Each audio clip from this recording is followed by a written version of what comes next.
I am very clear that Bharat Hindutva से जुड़ा हुआ है, एंड अगर हिंदू है तब भारत है. There is no Bharat without Hindu, there is no Bharat without the Hindu community whatsoever.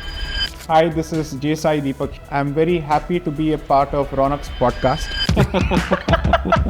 Which is why the biggest chalawa that has happened with Bharatiyas as a civilization is secularism. Most important battleground is the education battleground. So बच्चों को अनपढ़ ही रखें क्या? ज़्यादा better होगा. अनपढ़ मत रखिए, बस ये मत समझिए कि अंग्रेजी में पढ़ाने से वो साक्षर हो जाते हैं. क्या बात है. We had more self-confidence as a civilization under the colonizer than we have had post-independence. बाप रे. बहुत गंभीर इल्जाम लगाया आपने. Still don't understand the need for an MBA. My apologies to anyone who's done it. I don't mean to disrespect anyone. सामने disrespect कर रहा है आदमी और कह रहे हैं कि चलो ठीक है. We have two clear examples in Bharat. एक है उत्तर प्रदेश और दूसरा है दिल्ली. उत्तर प्रदेश ने कर दिखाया कि यहाँ पे हम लॉ एंड ऑर्डर कायम रख सकते हैं with a larger population of close to 23 crores. Yogi ji. Hello Yogi ji, कैसे हैं आप? क्योंकि कॉन्स्टिट्यूशन के जितने भी लड़ाइयाँ होती हैं, आधा केस जो है कोर्ट में जीता जाता है, आधा केस जो है पब्लिक के सामने जीता जाता है. और अब ये कहाँ पर पहुंची है ये लड़ाई? Free temple movement. हल जो है लॉ में नहीं होता है, उसकी शुरुआत होती है पॉलिटिकल विल से. क्योंकि अंत में पब्लिक डिसाइड करेगी कि अगर आप ये डिलीवर करेंगे तो आपको वोट मिलेगा या नहीं मिलेगा. नॉर्थ एंड साउथ के बीच जी जो डिवाइड क्रिएट किया जा रहा है, जी, कोइंसिडेंस है या इसके पीछे कोई स्ट्रैटेजी है? आई will not believe in this north south divide because it does not exist. दक्षिण भारतीय होने के नाते मैंने आज तक यहाँ पे कोई डिस्क्रिमिनेशन फेस नहीं किया है. इनके ऊपर सेडिशन क्यों नहीं लगता है? If a minister says this after having taken oath on the constitution to protect the integrity of the country, he should be taken to task. वहाँ पे AK-47 का इस्तेमाल हुआ, यहाँ पे कलम का इस्तेमाल हुआ, सिनेमा का इस्तेमाल हुआ, ड्रामा का इस्तेमाल हुआ. ज़्यादा डेंजरस क्या है? कलम एनी डे, बिकॉज कलाश्निकोव आपको दिख जाता है. कलम जो जहर फैलाता है वो सॉफ्ट होता है, साइलेंट होता है, सबटेरेनियन होता है, एंड आपको समझ में भी नहीं आता है कि आप जो कंज्यूम कर रहे हैं ये विष है या अमृत है. Places of worship act legally इससे कैसे लड़ा जा सकता है? मेरा ये मानना है एटलीस्ट 3 सालों से कि इसको लड़ने की ज़रूरत नहीं. टेम्पल रिक्लेमेशन का जो मूवमेंट है ये पॉलिटिकल नहीं है, ये कल्चरल भी नहीं है, ये सोसाइटल भी नहीं है. जिसने राम जन्मभूमि की लड़ाई हारी है, हारे हुए पार्टी को भी कोर्ट ने ज़मीन दिया है. ये कोई कोर्ट नहीं करता है. Secularism is political conversion, which is conversion effected through a political means where a civilization is asked to forget its past. J Sai Deepak reservation पे क्या थॉट रखते हैं? अगर आप सुपर पावर बनना चाहते हैं, विश्वगुरु बनना चाहते हैं, चमड़ी को और थोड़ा मोटा कीजिए. अगर हिंदू का हित हो तो राष्ट्र हित तो हो नहीं सकता है. मैं भारत की रिसोर्सेस किसी भी हिंदू के साथ शेयर करने के लिए तैयार, चाहे वो पाकिस्तान से हो, अफगानिस्तान से हो, बांग्लादेश से हो या कहीं से भी हो, मुझे उसे कोई फर्क नहीं पड़ता है. Because Bharat is the natural homeland of Hindu. Politics join करेंगे आप? नो, अभी नहीं या कभी नहीं? सिर्फ फ्यूचर के बारे में बोलो जे साई दीपक. बोलते क्यों नहीं? जवाब दो, मैं तुमसे झगड़ा कर रही हूँ. जय श्री राम. जय श्री राम. जय श्री राम. नमस्कार दोस्तों, जय Shri Ram.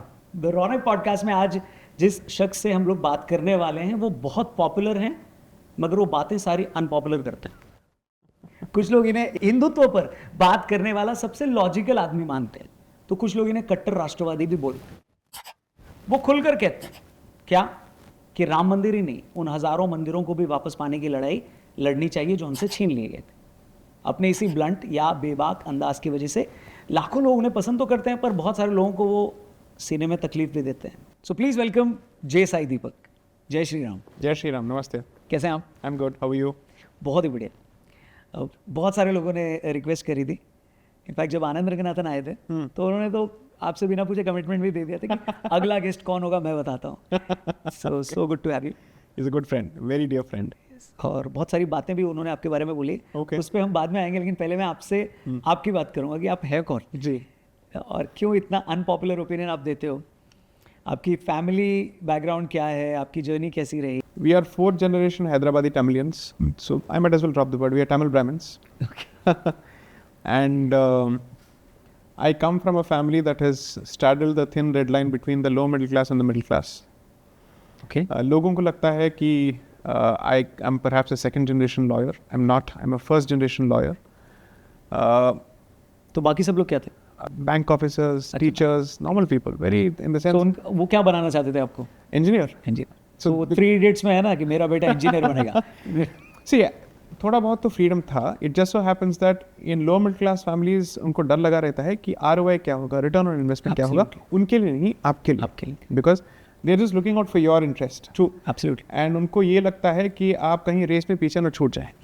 Okay? When it comes to comparisons within families या उसके बाहर. Correct. And especially I come from a city जहाँ पे it's called the engineering factory. So there are only 2 places in the country which compete with each other इस status के लिए. एक है Bhagyanagar, which is Hyderabad, and the second is Kota. Whether it's IIT or state entrance examinations, AIEEE, whatever it is, these are the 2 go-to places. Correct.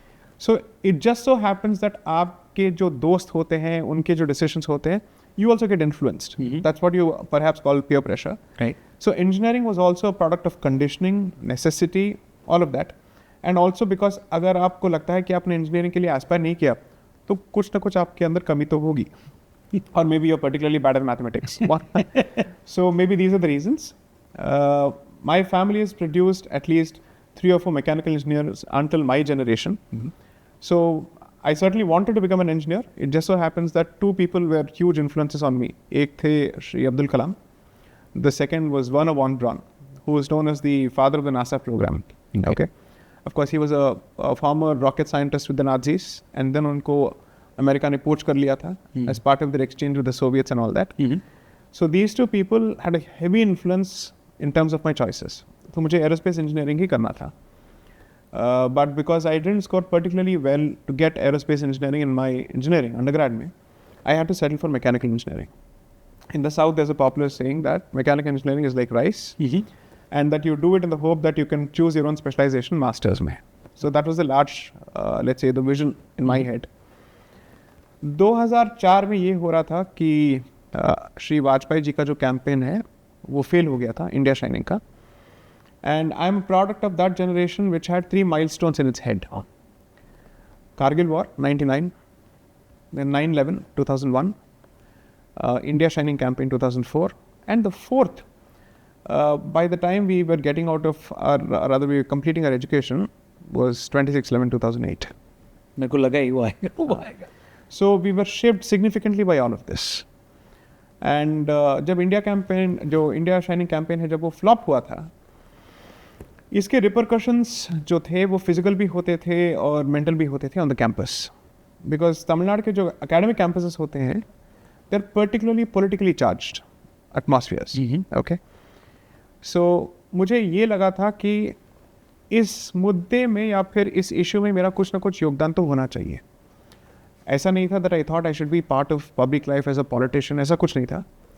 But I wanted to be someone who contributed to public discourse in one way or the other. Okay. मुझे लगा कि engineer होते हुए ये करना बहुत मुश्किल होगा. And therefore I was on the lookout for good options कि इसके अलावा करूँ क्या? What do I do? And how do I sell this to my family? Civil services was certainly one of the options on the table.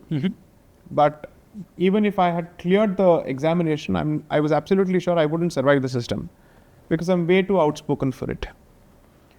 Then I was on the lookout for other options. MBA was something I would have never done even if somebody gave me $1 million. I still don't understand the need for an MBA. My apologies to anyone who's done it. I don't mean disrespect anyone. सामने disrespect कर रहा है आदमी और कह रहे हैं कि चलो ठीक है, उस पर बाद में आएंगे. प्लीज. So मुझे लगा था कि मुझे कुछ और करना चाहिए. But I didn't know what. Absolutely no clue whatsoever. Law was not remotely on the radar. Okay. Because one, if you're an engineer and you've aspired for it, law is like a D grade program, not even a C grade program. Because हमारे cities में ये कहा जाता है, कुछ नहीं हुआ तुम्हारा, तब जाके तुम वकालत कर लो, because आप तो आधे राउडी होते हो या गुंडे होते हो. That's how it is. So I didn't even remotely consider it. I had gone for a paper presentation, I think in 2005 to IIT Kharagpur. वहाँ के industrial engineering program का एक टेक फेस्ट होता है. It's called optima. I don't know if it's still called Optima. It used to be called Optima. तो I'd gone there to present my final year engineering project as part of the paper presentation. तब ये सुनने में आया कि अगले साल से ये लॉ का प्रोग्राम जो है ये शुरू हो रहा है. Okay. So I was interested in it. I looked at the program's curriculum and I thought this is the best way to actually do what I want to do. And because it's a law program in IIT, it's easier to sell it to the family. But I was wrong, it was not. Not that my parents don't believe in freedom of choice, but it just so happens that उनको डर लगा रहता था that एक middle class family से जो आ रहा है, what will he do in the legal profession जहाँ पे established families होते हैं. आप first generation वकील हो, then आपके अपने challenges होते हैं. How will you get cases? कौन आपको guide करेगा? आप ऊपर कैसे जाएंगे? And all these questions were there. Right. But finally, I think they came around, and that's been the journey. So that's the long and short of it. मेरे पहले सवाल में जो लास्ट वर्ड था वो आइडियोलॉजी था. जी. सो क्या है आपकी आइडियोलॉजी? आइडियोलॉजी के हिसाब से कौन है आप? जब ये थॉट्स आपके दिमाग में आते हैं, आप विचारधारा के नज़रिए से इसको सोचते नहीं हैं. ऐसा नहीं है कि आप सोचते हैं कि मुझे I have to subscribe to this philosophy. ये नहीं होता है.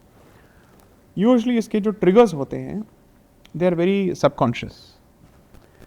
कुछ इंसिडेंट्स होते हैं जो आपको किसी एक दिशा में धकेलते हैं. जो आपने 4 ऑलरेडी बताएं. Exactly. So those are the incidents which heavily shaped and influenced the way I started thinking. Plus, one of my earliest memories was watching Shri Atal Bihari Vajpayee's speech on the floor of the Parliament in 1996 as part of the No Confidence motion. जब इनका पहला जो government तो गिर रहा था और इनके जेब में इनका इस्तीफा था, and he decided to say, "Here it is." Right? So these are the kind of things that shaped it. But when I went to engineering, I had a dear friend's uncle, उनके चाचा जो थे, उन्होंने कहा था कि आप बहुत आर्ग्यू करते हैं और बहुत क्लियरली आर्ग्यू करते हैं, आपको और लिटरेचर पढ़ना चाहिए, एंड हम आपको we'll give you more literature to read, आप पढ़िए इसको. Okay. So the first 2 books that he gave me were written by the great legend Sri Arun Shourie. The first book was called Missionaries in India, and the second book was called The World of Fatwas, Sharia in Action. So those books were my introduction into this worldview. तब भी मैं किसी विचारधारा के नज़रिए से इसको देख नहीं रहा था. I was assessing the problem, not the response to the problem. विचारधारा आपका एक फ्रेमवर्क होता है, ये आपके लिए एक चश्मा होता है विच इन्फॉर्म्स कि आप चीज़ों को कैसे देखते हैं. बट पहले प्रॉब्लम दिखता है, उसके बाद आप सोल्यूशन की ओर जाते हैं. So these were effectively my introductions to our legacy issues of Bharat. तो I think by the time I join law school, इतना तो समझ में आ गया था कि मुझे इन मुद्दों पे बात तो करनी है with some experience and proficiency, but पहले मुझे एक अच्छा वकील बनना है. So that was the goal. Okay. आपके पास as a youngster you have had a lot of opinions, I have had a lot of opinions, right, but why would people listen to you and me? Who are we at that point? Correct. कौन आपको सुनेगा और क्यों सुनेगा? You have to reach a certain level and you need to have a certain degree of knowledge, तब जाके लोग आपको सुनने के लिए तैयार होते हैं. So I am a huge believer in preparation. तैयारी में मेरा विश्वास जो है बहुत ही ज़्यादा है, and that's one of the reasons that I thought that I will spend the first few years establishing my credentials as a competent lawyer, and तब जाके मैं अपना मुंह खोलूंगा इन मुद्दों पे. And that's exactly how I went about it. So over the years the word Hindutva came much later in my head space, but मेरे जहन के अंदर उसके बीज जो हैं ऑलरेडी बो चुके थे. So I think I lean more on that front, except that मैं इसको लेफ्ट या राइट के नज़रिए से नहीं देखूंगा. I am certainly not on the left, but मैं अपने आप को राइट नहीं मानता, क्योंकि राइट के बहुत सारे नेगेटिव कॉनोटेशंस होते हैं. So I call myself a part of the Indic wing और द भारतीय विंग. इसका अलग अपना एक डेफिनेशन होता है, इसकी अपनी एक परिभाषा होती है, इसके सिद्धांत और मूल्य अलग होते हैं. और जिन मूल्यों और सिद्धांतों की आपने बात करी है, एक चीज़ जिससे आपको सबसे ज़्यादा जोड़कर देखा जाता है, और मेरा अगला सवाल यही है कि क्या रिलेशन है आपका फ्री टेम्पल मूवमेंट्स? तो I deal with it in the capacity of a practising lawyer who is also practising Hindu.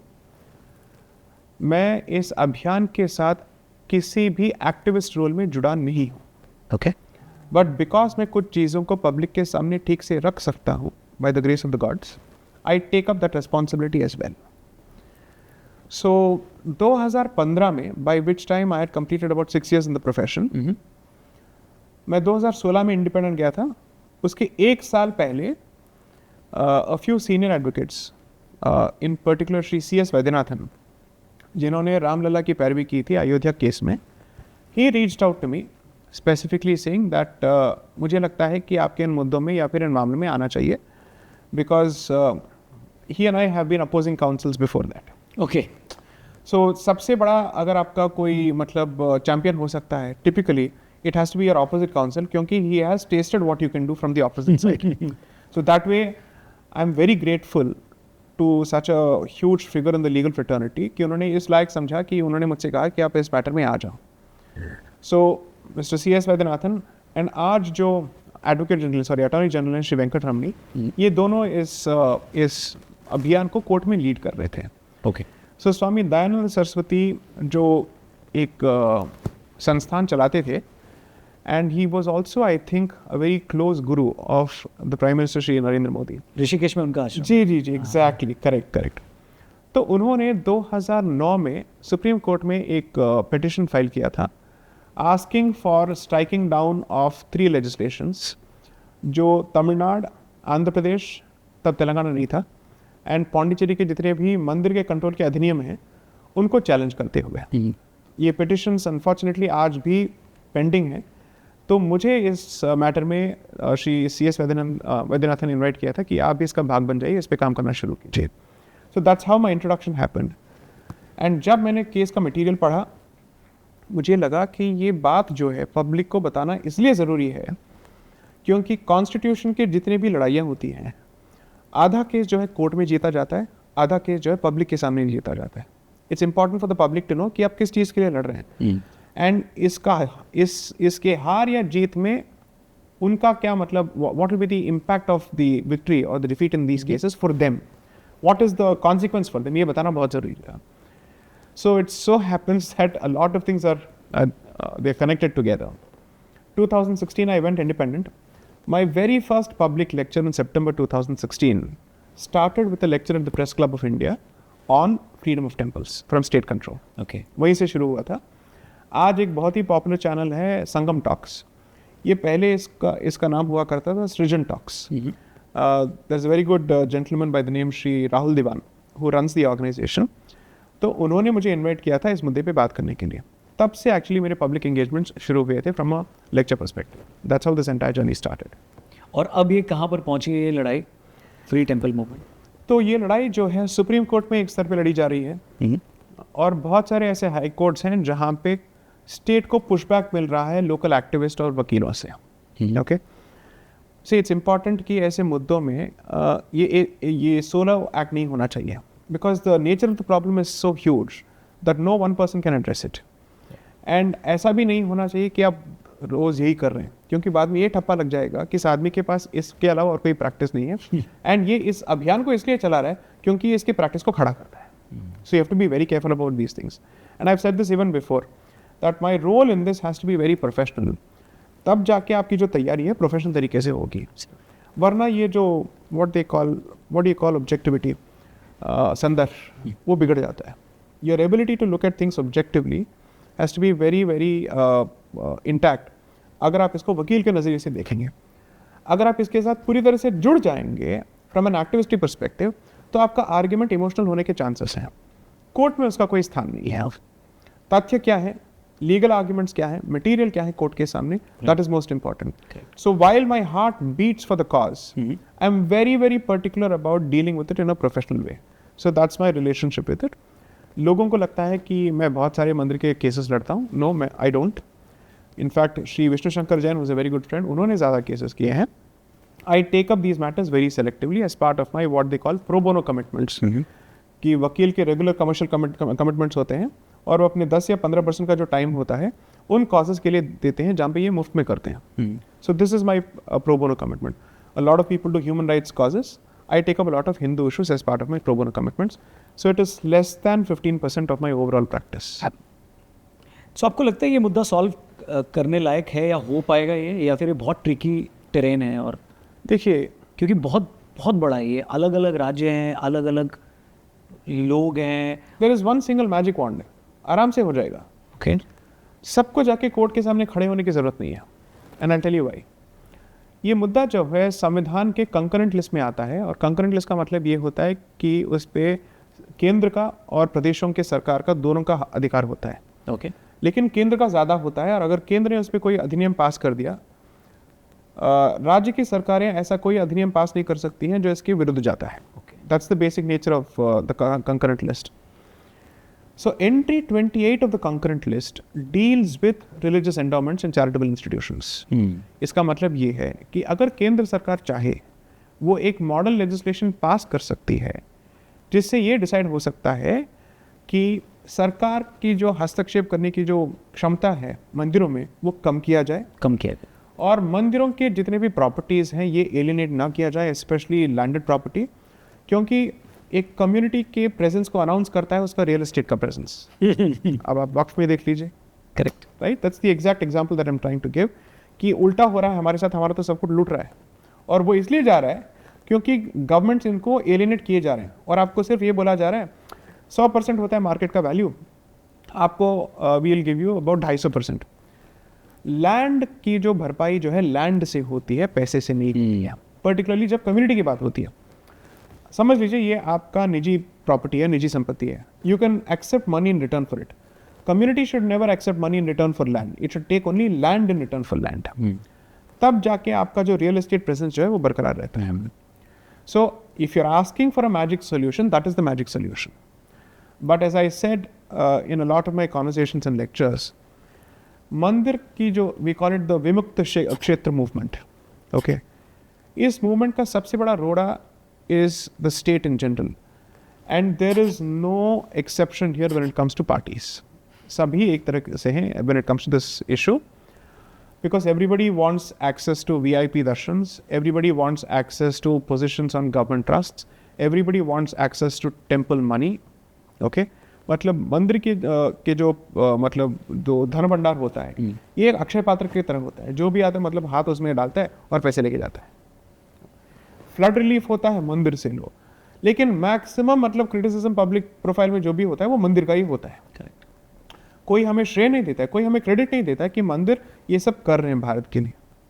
So considering that, I think if the union decides to do it, they can do it. हमेशा मैं यही कहता हूँ कि हल जो है law में नहीं होता है, उसकी शुरुआत होती है political will say, and political will कभी कभार अगर नहीं होता है उसको बनाना चाहिए थ्रू पब्लिक प्रेशर, क्योंकि अंत में पब्लिक डिसाइड करेगी कि अगर आप ये डिलीवर करेंगे तो आपको वोट मिलेगा या नहीं मिलेगा। तो इंसेंटिव क्रिएट करना भी हमारा ही काम होता है, या डिसइंसेंटिव क्रिएट करना भी हमारा ही काम होता है। My faith is always more in the society than in the state, that much I am very clear about. एक मुद्दा है जो बहुत ज़्यादा नॉर्थ एंड साउथ के बीच जी, जो डिवाइड क्रिएट किया जा रहा है जी, या फिर सिर्फ कुछ लोगों को लग रहा है कि क्रिएट किया जा रहा है, क्योंकि कर्नाटक के एक बड़े मंत्री ने बोला कि साउथ के स्टेट अपने लिए अलग कंट्री की डिमांड कर सकते हैं। राइट। फिर किसी ने कहा कि हम ज़्यादा टैक्स भरते हैं तो राइट, हमको ज़्यादा मिलना चाहिए। राइट। फिर कोई कहता है कि फिर आर्यन वर्सेस द्रविडियंस का जो डिबेट आता है वो आता है। राइट। फिर कोई एक नेता कहता है कि भारत नहीं बल्कि यूनियन ऑफ स्टेट है। तो ये सारी जो चीज़ें निकल कर आती हैं, ये सिर्फ एक कोइंसिडेंस है या इसके पीछे कोई स्ट्रैटेजी है? ये सोची समझी स्ट्रैटेजी है, बट जो इन मुद्दों को उछालते हैं पब्लिक प्रोफाइल में, ये जानबूझ के कर रहे हैं क्योंकि इसके पीछे एक सोची समझी मंशा है। But I will hold the government responsible, specially people at the centre, कि आप एक तरफ कहते हैं कि हम we are not a soft state any more. So it's not enough if you are not a soft state with respect to external challenges, क्योंकि external challenges आपको आंखों के सामने दिख जाते हैं। घर के अंदर जो बैठे हैं इनके खिलाफ आप एक्शन लेते क्यों नहीं हैं? इनके ऊपर सेडिशन क्यों नहीं लगता है? क्योंकि अगर ये भारत की अखंडता पे प्रश्न चिन्ह लगा रहे हैं तो कर क्या रहे हैं? Surely we can't be what I call a Kela Republic, a banana republic. We have to take action. If a minister says this after having taken oath on the constitution to protect the integrity of the country, he should be taken to task. The entire weight of the Indian state machinery should fall on him like a ton of bricks. Why don't you do it?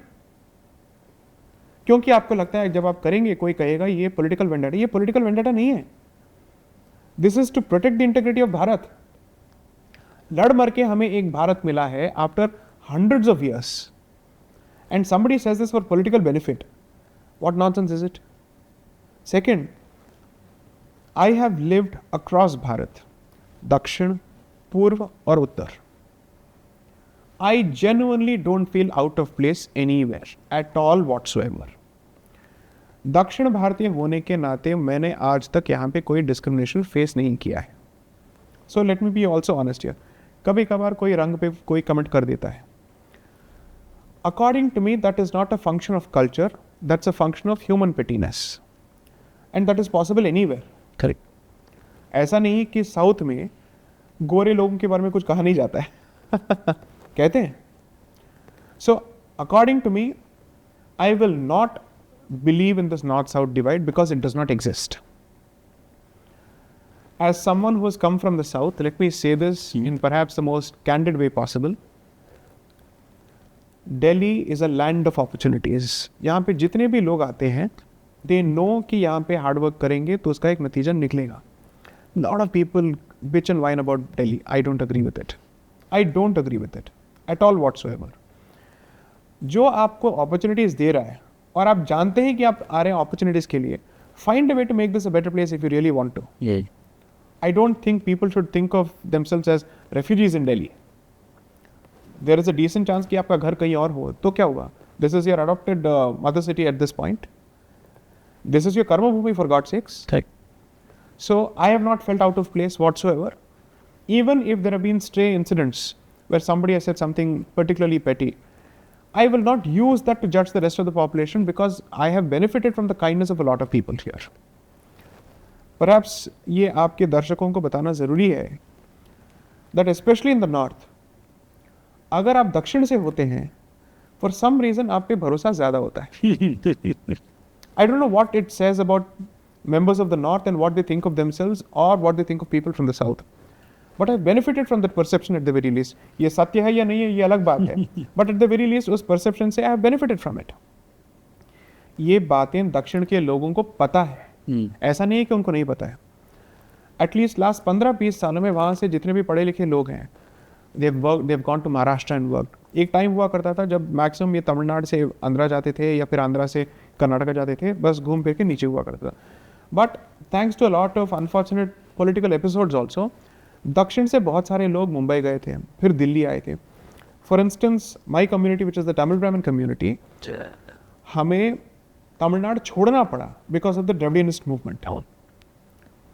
Kashmiri पंडितों को भगाया था वहाँ के जिहादियों ने, हमें भगाया था द्रविडियनिस्ट्स ने. वहाँ पे AK-47 का इस्तेमाल हुआ, यहाँ पे कलम का इस्तेमाल हुआ, सिनेमा का इस्तेमाल हुआ, ड्रामा का इस्तेमाल हुआ, स्ट्रीट प्लेस का इस्तेमाल हुआ. Every trick in the book known to the communist उसका इस्तेमाल हुआ. ज़्यादा डेंजरस क्या है?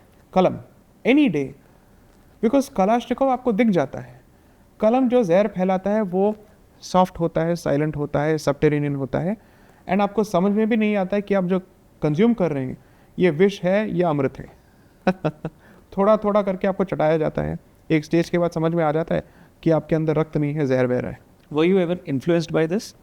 By what? The leftist ideology? या कलम का कभी आपको वो जहर चढ़ने की कोशिश हुई थी? नहीं, मैंने सिर्फ ये डिसाइड किया that I will turn the tables and I will play the very same game. That's it. I said two can play this game. Yeah. And if you think you have the exclusive brains, well, you're talking to someone else. Because we are extremely proud of our heritage. And not as an individual, we are extremely proud of our heritage क्योंकि Tamil Brahmins as a community, हमारे पास landed property नहीं होता है. At least traditionally we are not like that. We have survived on fistfuls of rice. That is effectively the tradition of our community. माता सरस्वती के अलावा हमारे पास और कोई, there is no other what they call refuge. You do Ashtang Namaskar to her and that's the only thing we know. And I think that's the story in general of Hindus. But in particular of those communities which don't have land property and जिन्होंने हमेशा पौरोहित्य किया है या फिर वेदाध्ययन किया है. That's how it has always worked. So I decided to turn the tables and I said we will also play the very same game now. The difference is आप propaganda कर रहे थे इतने साल, हम लोगों के सामने सत्य रखेंगे और तथ्य रखेंगे. And we will see what ultimately wins. So as you see today, जब विक्रम संपत के बुक्स हिट होते हैं, सुपर हिट होते हैं, और recently अभी there is a wonderful author by the name Abbas Maldayyar. He's a former communist who has come all the way from communism to Hindutva. इन्होंने अभी बाबर पे proper घर वापसी. This is the best form of घर वापसी. He has written a book on Babur. So when these books are being written, then we are basically telling them, इतने दिन because you held us back, we couldn't place our point of view. अभी हम रखेंगे. 100% we'll do it. And now we'll give you a run for your money in academia, media, policy, legal world, wherever it is, or even journalism for that matter.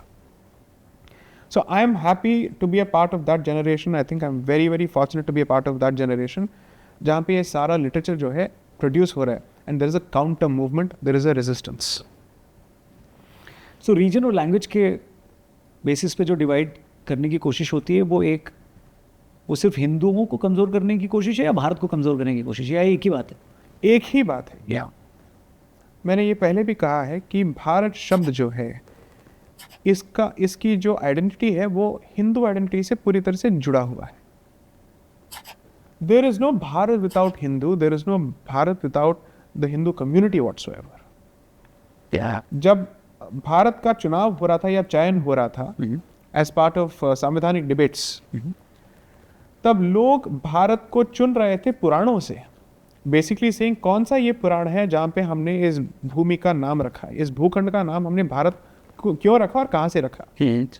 How are we identifying the boundaries, very clear boundaries, Himalaya से लेके नीचे सागर तक भारत है. तो जो लोग कहते हैं कि जब तक ब्रिटिश नहीं आए आपका कोई वजूद नहीं था, आपको पता भी नहीं था कि आप क्या हैं, कौन है, इन्होंने भारत को बनाया, इन्होंने इंडिया बनाया. अरे भाई, जब ये ब्रिटिश ईस्ट इंडिया कंपनी बना के आ रहे थे तो इनको पता नहीं था कि इंडिया कहाँ है. Then they should have called it South Asia. No, they called it India for God's sakes. So the Dutch were calling the Dutch East India. These guys were calling it the British East India. So everybody knows what they're talking about, right? Right. So I am very clear that Bharat Hindutva से जुड़ा हुआ है. And अगर हिंदू है तब भारत है. आज हिंदू अगर अपने मंदिर को वापस से पाना चाह रहा है, जी, उसको पाने की कोशिश कर रहा है, कानूनी लड़ाई लड़ रहा है, राइट, आप इसको कितना ज़रूरी मानते हैं? ये सवाल मैंने इसलिए पूछा क्योंकि इसी से जुड़ा अगला सवाल है, पहले इसका जवाब सुन लेते हैं.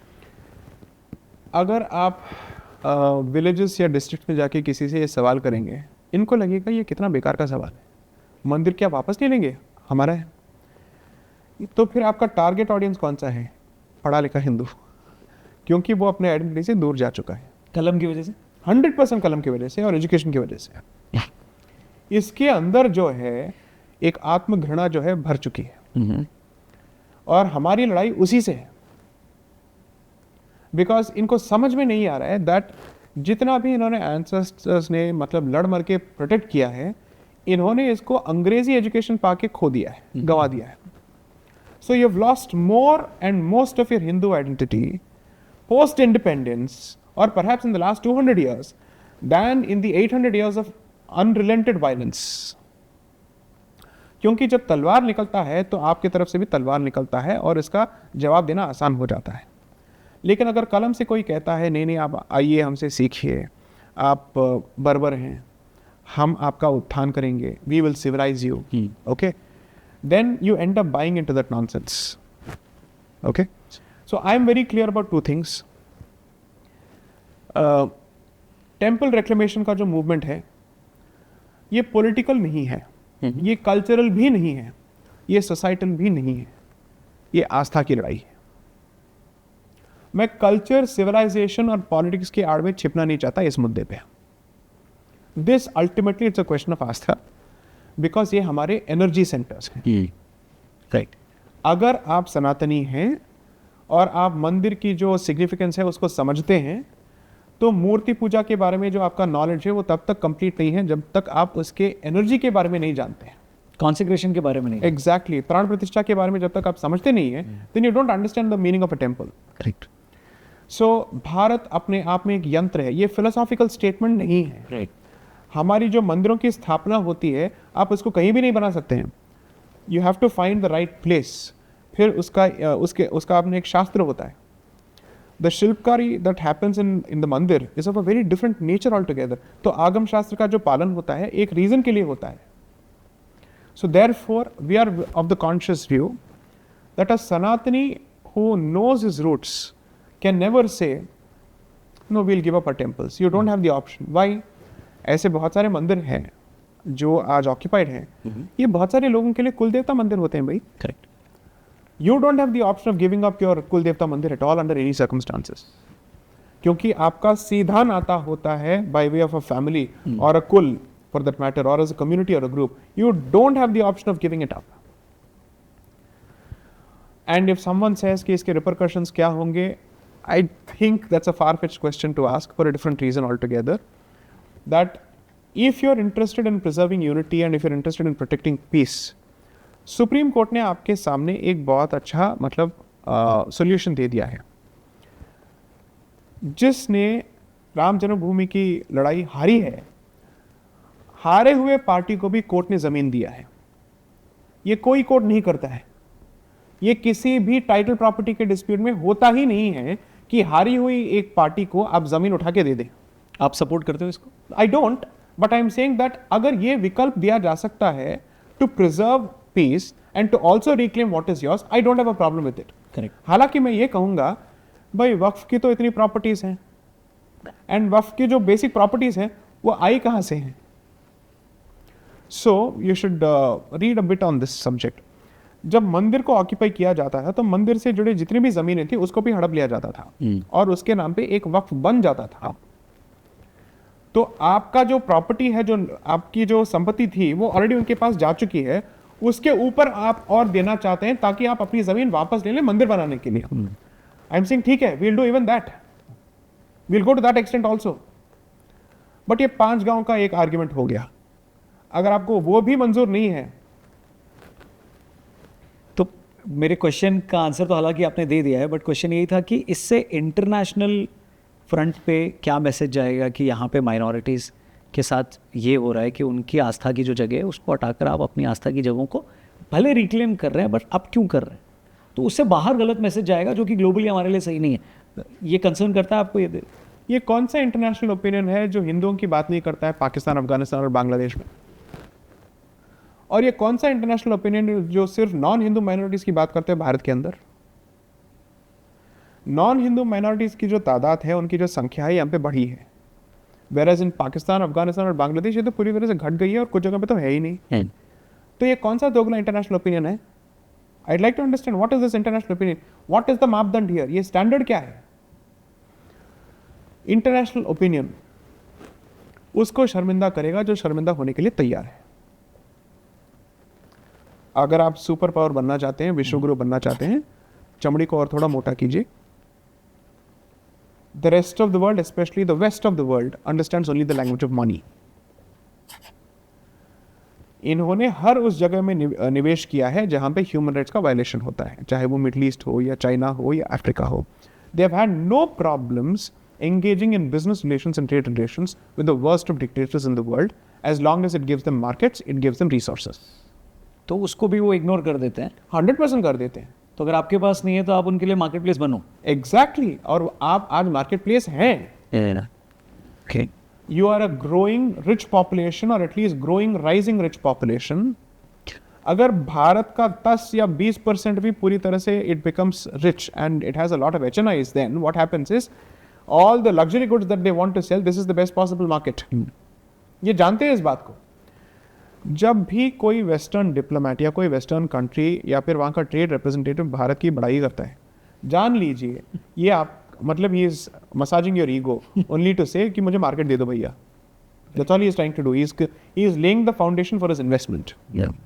विच इज वाई वो अच्छा कहें मुझे उससे भी कोई फर्क नहीं पड़ता है, बुरा भी करें मुझे उससे कोई फर्क नहीं पड़ता है. राष्ट्रहित सर्वोपरि. एंड हिंदू हित और राष्ट्रहित में बहुत सारा ओवरलैप है. आई am not saying it is always synonymous, but I am saying उसका सिग्निफिकेंट ओवरलैप है. अगर हिंदू का हित हो तो राष्ट्रहित तो हो नहीं सकता है. Places of worship act legally इससे कैसे लड़ा जा सकता है? मेरा ये मानना है एटलीस्ट 3 सालों से कि इसको लड़ने की ज़रूरत नहीं है. ओके. क्योंकि इसके अंदर ही इसका तोड़ है. इसी के बेसिस पे अभी मथुरा की लड़ाई लड़ी जा रही है या ज्ञानवापी की लड़ाई लड़ी जा रही है by Vishnu Shankar Jain and his father, क्योंकि उसमें एक सेक्शन 4 है, सेक्शन 4(3) है जो कहता है कि अगर आप ये प्रूव कर पाते हैं कि कोई जो ढांचा है वो 100 साल से पुराना है, तो उस पे उस अधिनियम का लागू होगा ही नहीं होगा. Okay. Which is to say the Places of Worship Act will not apply to any monument or heritage structure which is older than 100 years. And this is the definition under the 1958 Act of ancient monuments and archaeological sites. So that means उस पे जो पाबंदी है वो इस पे लागू नहीं होगा. तो reclamation is 100% possible. अगर ये legislation repeal हो जाता है, गुड. अगर नहीं होता है तब भी हमारे अभियान में इसका कोई लेना देना नहीं है. ये रोड़ा नहीं बनेगा, ये अड़चन नहीं है किसी भी हालत में. So I don't think that's a legal issue at all. Okay. So मंदिरों के बारे में इतनी बात करी और आप इतना पैशनेट हो, राम मंदिर का जो फैसला आया था और जब प्राण प्रतिष्ठा हुई थी, क्या इमोशंस थे आपके? So I was there for the Pran Pratishtha fortunately.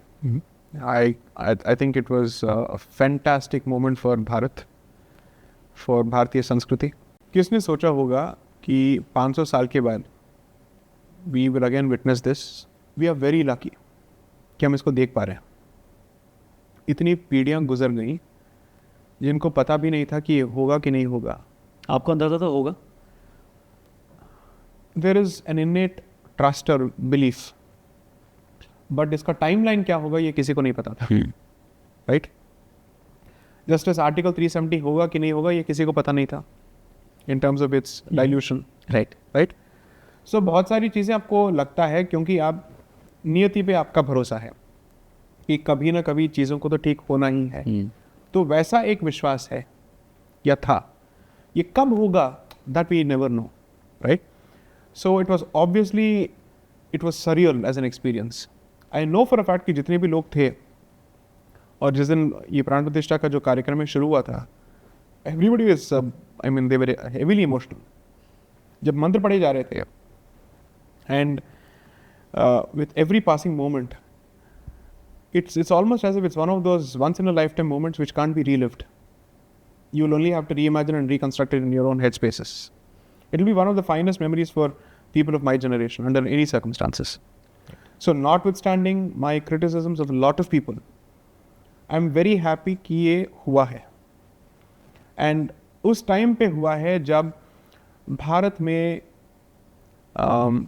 As much as there is a rising Hindu consciousness, ऐसे बहुत सारे लोग हैं जिनको समझ में नहीं आ रहा था कि इस मूवमेंट का इतना बड़ा हवा क्यों बन रहा था. They were unable to understand it. What a sad situation to be in. Correct. कि सदियों के बाद जब आपके साथ कुछ अच्छा हो रहा है, आपके पॉपुलेशन की एक क्रॉस सेक्शन है, हिंदू पॉपुलेशन की एक क्रॉस सेक्शन है जिसको समझ में नहीं आ रहा है यहाँ पे तो हॉस्पिटल बनना चाहिए था, यहाँ पे तो यूनिवर्सिटी बनना चाहिए था, मंदिर बन गया. That is the kind of mentality that we dealing with. कलम का असर है ना. कलम का असर में बोलने वाला. कलम का असर है ये. For that brief moment you could forget everything else. बाहर की जो लड़ाई है सब भूल गए because you are part of something truly momentous. So I am happy that this has happened. So जय श्री राम. जय श्री राम. पर एक तरफ आप इस देश में आप खुल के जय श्री राम बोलते हो जी. आपके उन डिसीजंस को जिनको आप पूरा करना चाहते थे, आपने आर्टिकल 370 की बात बोली, प्रभु श्री राम के मंदिर की बात बोली, फिर दूसरी तरफ आप ये भी कहते हो कि हिंदू खतरे में है. तो क्या हिंदू खतरे में है इस देश में? Has always been the case. Okay. मैं आज की बात नहीं करूँगा. जब तक हिंदू सोए रहेंगे तब तक खतरा मंडराता रहेगा.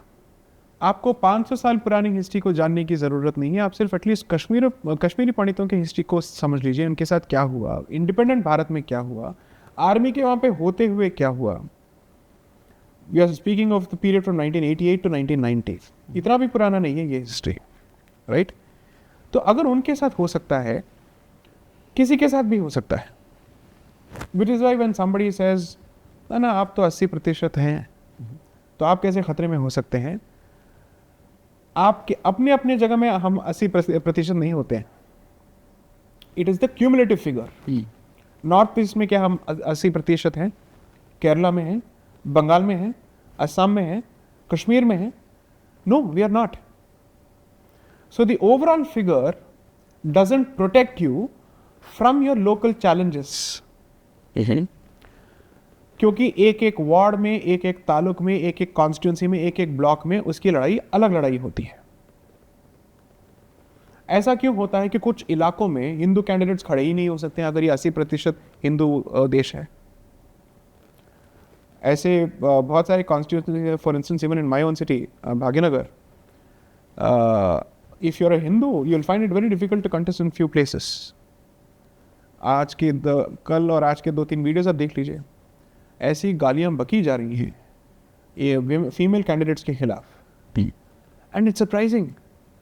So when I say that 80% that figure is meaningless when you're dealing with a local reality, that is demonstrated by this fact, right? Okay. So एक आर्गुमेंट फिर ये भी दिया जाता है कि फिर इतने सदियों से, इतने आक्रमण के बाद भी, हजारों साल से जब आप खत्म नहीं हुए तो आप कैसे खत्म हो? आप खत्म नहीं हुए इसका मतलब ये नहीं है कि आप जैसे थे वैसे हैं। फिर सॉरी मैं इंटरप्ट कर रहा हूँ, फिर वहीं पर अफगानिस्तान भी है, बर्मा भी है, करेक्ट। तो अगर वहाँ खत्म हो गए तो इसका 2 आर्ग्यूमेंट आता है। That's exactly what I am coming to. Okay, Bharat का जो एक्चुअल फैलाव है, your cultural border used to be Persia. Akhand Bharat. Yes, actually अखंड भारत की जो चित्रण होता है, it stops at Pakistan. That is not how it is supposed to be. It is actually inclusive of even Afghanistan. It should be, right? So the history of Bharat's change of demographics goes something like this.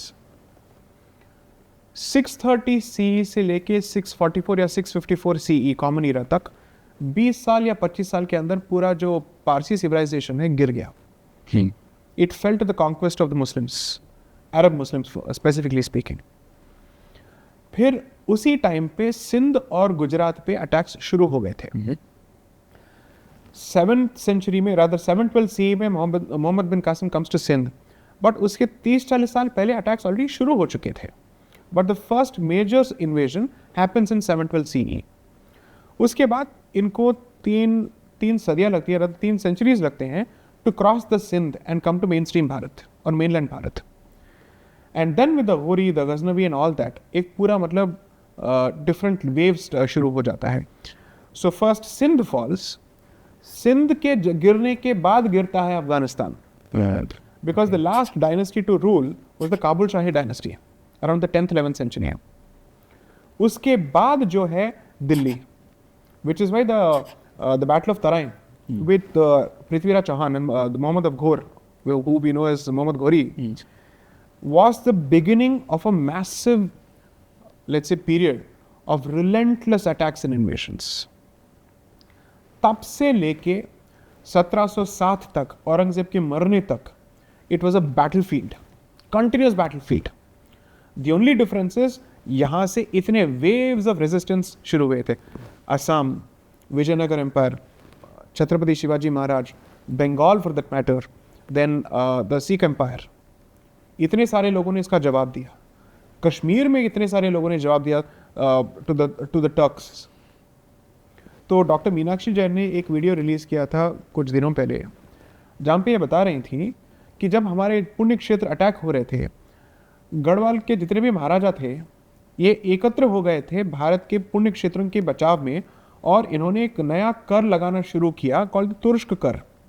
उनको लड़ने के लिए पैसा इकट्ठा करना था, तो इन्होंने लोगों से इसके लिए अलग से कर या सेस की वसूली शुरू कर दी थी। तो जब लोग कहते थे कि आप यूनाइटेड नहीं थे, आप एक दूसरे के साथ मिलजुल के काम नहीं कर रहे थे इस लड़ाई के लिए, ये हो रहा था भाई, आपको पढ़ाया नहीं गया है। That's a different issue all together. How many time कलम का असर आता है, कितने बार आता है इस कॉन्वर्सेशन में। So this is the history of Bharat. सो अगर कोई हमसे कहता है कि नहीं भारत तो अभी है, हिंदू तो 80% है, तो अब किस बात का रोना आप रो रहे हैं? हम क्या थे और कहाँ आ गए, और अभी घर के अंदर प्रॉब्लम शुरू हो गई है। Therefore, according to me, you should be happy that you survive, but you can't be content at this. क्योंकि जब तक आप जागरूक नहीं होंगे, ये जो एरिया है ये और संकुचित होता जाएगा। That's the problem. तो ये जागरूकता स्टेट के लेवल से इनिशिएट होगी या फिर इंडिविजुअल को या कम्युनिटी को खुद ही कुछ करना पड़ेगा? इक्वेशन कुछ ऐसा है, अभियान हमेशा समाज के बीच से निकलता है, स्टेट को जाके पहुंचता है, स्टेट उसको और मल्टीप्लाई करता है और उसको मजबूत करता है, उसको एक ढांचा देता है, कानून बनाता है। करेक्ट। ये है bottom up approach. Top down approach ये होता है कि सरकार इसको पूरी तरह से पुश करने की कोशिश करती है। आप इवन एडवर्टाइजिंग या सेल्स में ले लीजिए, व्हाट वर्क्स, पुल या push. If there is organic acceptance from the consumer base itself, that's a much more successful strategy than a heavy push strategy. मैं ये नहीं कहता कि पुश होना नहीं चाहिए, बट अगर एक ऑर्गेनिक स्ट्रेंथ है उसका इस्तेमाल होना चाहिए। Therefore, particularly in the age of so-called democratic politics,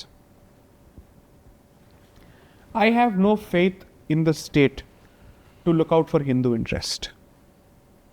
मैंने स्टेट को बहुत करीबी से देखा है कोर्ट में और बाकी जगहों पे, एंड मैं यहाँ किसी एक डिस्पेंसेशन की ओर इशारा नहीं कर रहा। I am generally saying politicians look out for their interest and the samaj needs to look out for its interest, and it is for the samaj to ensure कि उनका इंटरेस्ट पॉलिटिशियन का interest बन जाए। आपका हित जब उनके हित से मेल खाता है तब जाके आपका इंटरेस्ट जो है सिक्योर होता है। बट अगर आप पूरी तरह से आपके जितने भी इंटरेस्ट हैं उनको आउटसोर्स कर देंगे कि वो कर देंगे, हमारा काम तो सिर्फ 5 साल में एक बार बटन दबाना है, ये नहीं होता। That's not the way to go about it. Democracy survives on the citizens constantly pushing their goals कि मुझे अपना काम कराना है किसी भी हालत में।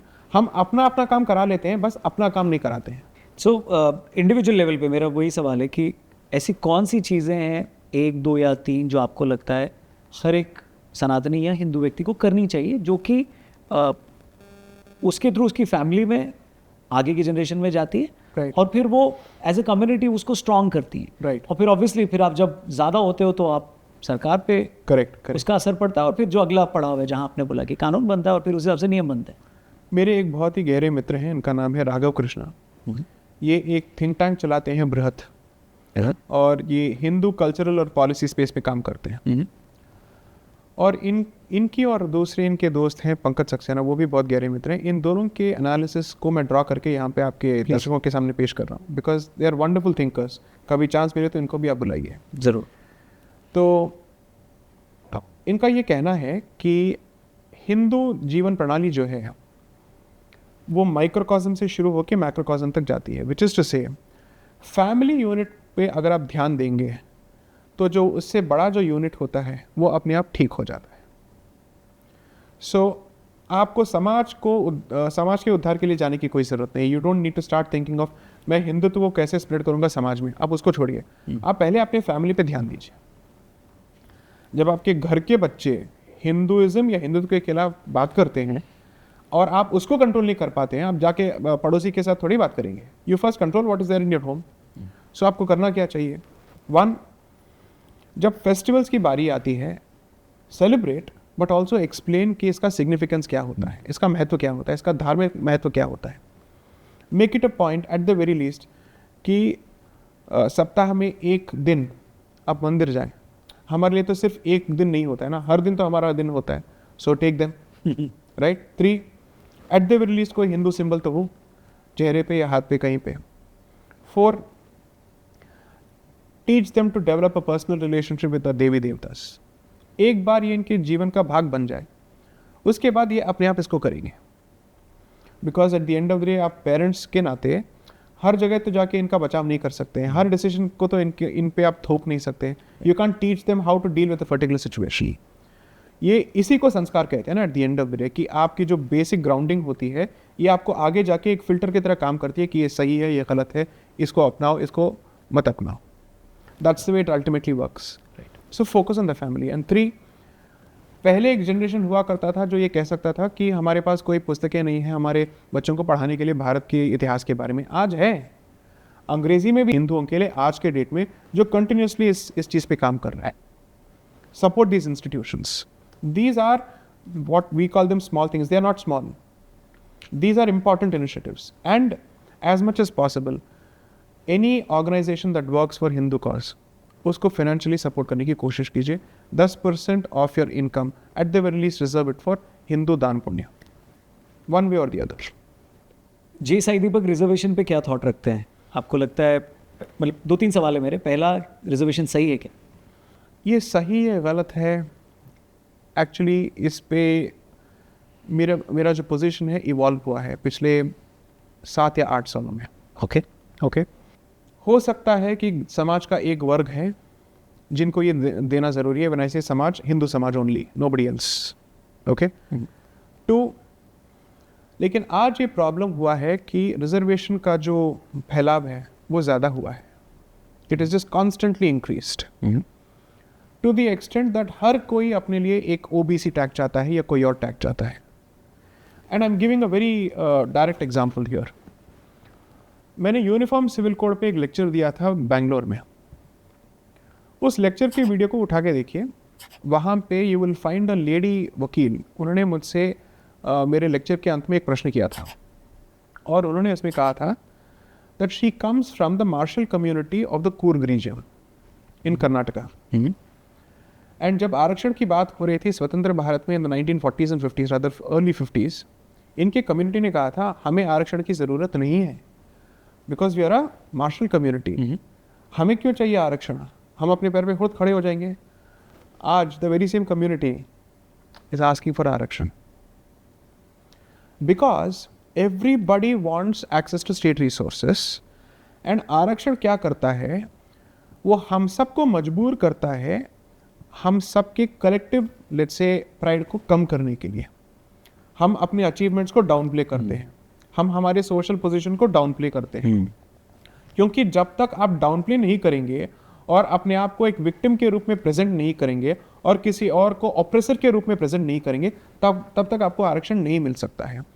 तो ये सिचुएशन आएगा कि हिंदू एक दूसरे को ऑप्रेसर ऑप्रेस्ड के उस बाइनरी से देखते रहेंगे और अंदर ही ये लड़ाई चलती रहेगी और इसी का फायदा कुछ लोग उठा रहे हैं। So here's what I would suggest. Constitutionally जो इनिशियल ग्रुप्स थे जिनको आरक्षण दिया जाना चाहिए था उनको रखिए और बाकी लोगों के लिए स्कॉलरशिप्स दीजिए। That's why I say that मंदिर अगर मुक्त हो जाते हैं, उनके जो रिसोर्सेस हैं, स्कूल्स हो या स्कॉलरशिप्स हो, और लोगों के उत्थान के लिए उसका इस्तेमाल हो सकता है, उसका उपयोग हो सकता है। आरक्षण को खींच के अगर आपने उसके जगह पे कुछ नहीं दिया एज एन ऑल्टरनेटिव, कोई और विकल्प आपने पेश नहीं किया, तो प्रॉब्लम हो जाएगा। तो आप एक विकल्प देना शुरू कीजिए जहाँ पे लोगों को कहें कि आपको स्कॉलरशिप्स मिलेंगे। अगर इशू ये है कि आपके पास रिसोर्सेज नहीं है किसी अपॉर्चुनिटी के लिए, उसके लिए आपको मदद मिलेगा, लेकिन कुछ चीज़ों पे समझौता नहीं होगा विद रिस्पेक्ट टू परफॉर्मेंस। वो बेसिक स्टैंडर्ड रख लीजिए और एक कट ऑफ पीरियड तो रखिए जहाँ पे आप कहेंगे कि ये बात यहाँ पे जाके ख़त्म होगी। अदरवाइज क्या होगा, we are going to create a perpetually victimized society जहाँ पे एक रिवॉल्विंग डोर होगा। आज ये विक्टिम है, कल ये विक्टिम है, कल ये विक्टिम है। ये एक म्यूजिकल चेयर बनता जाएगा कि जहाँ पे विक्टिम विक्टिम खेला जाएगा। So what I am saying is, if reservation eight this point is a reality और इसको पूरी तरह से नकारा नहीं जा सकता है, उसको जितना हो सके सीमित रखिए ताकि मेरिट का जो लेट्स से पोजीशन है उसको बरकरार रखिए। कुछ पार्टीज ऐसा हिंट देती हैं कि वो ओबीसी आरक्षण में मुस्लिमों को भी एंट्री दे सकती हैं, इस पे आपका क्या टेक है? नहीं, वो तो हो ही नहीं सकता है, ये तो असंवैधानिक हो जाएगा पूरी तरह से, because reservations on the basis of religion is not possible. And secondly, जब आप बार बार कहे जाते हैं कि जाति प्रथा और जो ईविल है वो तो सिर्फ हिंदू समाज में है, तो किस बेसिस पे बाकी लोगों को आप रिजर्वेशन दे सकते हैं? फिर आप मान लीजिए कि जाति जो है नॉन हिंदू कम्युनिटीज के अंदर भी हैं, अगर हैं then we should start looking at the treatment of let's say the so called oppressed groups or oppressive groups in their community also. बोलने के लिए बोल देते हैं that only what is this, Hinduism is the only religion जिसमें egalitarianism नहीं है, जहाँ पे equality नहीं है। बट जब रिजर्वेशन की बात आती है, सबको रिजर्वेशन चाहिए होता है। दोनों बातें एक साथ नहीं हो सकती। सो कर वापसी से सवाल निकलता है, हिंदू खतरे में हमने बात कर ली जी, मुसलमान खतरे में है क्या? पाकिस्तान बनने से पहले यही बोला गया था, पाकिस्तान बन भी गया, उसके बाद भी खतरा है। तो ये खतरा कब खत्म होगा? तो ये आपके मन के अंदर का एक वहम है।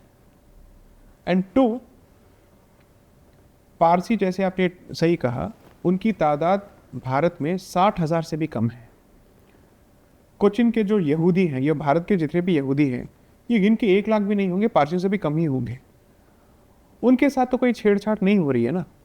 It's not as if people उनको ढूंढ ढूंढ के उनको टॉर्मेंट कर रहे हैं या फिर उनकी जीवन प्रणाली के साथ कोई हस्तक्षेप कर रहा है या कोई इंटरफियर कर रहा है, उनका जीना यहाँ पे मुश्किल कर रहा है. So why is this discussion always revolving around the same set of groups? जिस देश ने अजहरुद्दीन भी प्रोड्यूस किया है, अब्दुल कलाम भी प्रोड्यूस किया है, and one of our foremost finest foreign diplomats, what's name, I think his name is Akbaruddin. Akbaruddin ji. ऐसे इतने सारे लोग हैं. Why can't people learn from their examples? Or for that matter, Shri K.K. Muhammad. He considers himself at least a Muslim by birth. Nobody has had a problem with him. In fact, he has reconstructed so many temples. So, अगर आपने decide कर लिया है कि आपको perpetually अपने आप को विक्टिम ही दिखाना है, उसका उपचार किसी और के पास नहीं हो सकता है. That has to come from within. But इसका अगर पॉलिटिकल फ़ायदा उठाया जाता है कि हर बार आप रेस्ट ऑफ द कम्युनिटी को गिल्ट ट्रिप किए जाते हैं और गैसलाइट किए जाते हैं कि हमारे साथ ये होता है, हमारे साथ ये होता है. भाई अगर आपको यही बात करना है तो क्या हम बात करें कि 800 साल हमारे साथ हुआ क्या है और आज भी कितने जगह पे हो रहा है. वो if you want to move forward you have to give this up, and there are several ways of doing this. Reclamation की जब बात होती है वहाँ पे अड़चन क्रिएट हो जाता है. जब मंदिर के रिक्लेमेशन की बात होती है तो वहाँ पे विक्टिम है कौन? अगर हमारे मंदिर ऑक्यूपाइड हैं तो वहाँ पे विक्टिम है कौन? It can't be the person who is the occupier who constantly place the victim. That is such a परवर्स definition of victimhood. That the occupier gets to call himself the victim must be the biggest tragicomedy on earth. And that's according to me an extremely offensive joke and insensitive joke on the people who have been victims. So I refuse to buy this. In this day and age, किसी को opportunity से वंचित कोई नहीं रखता है.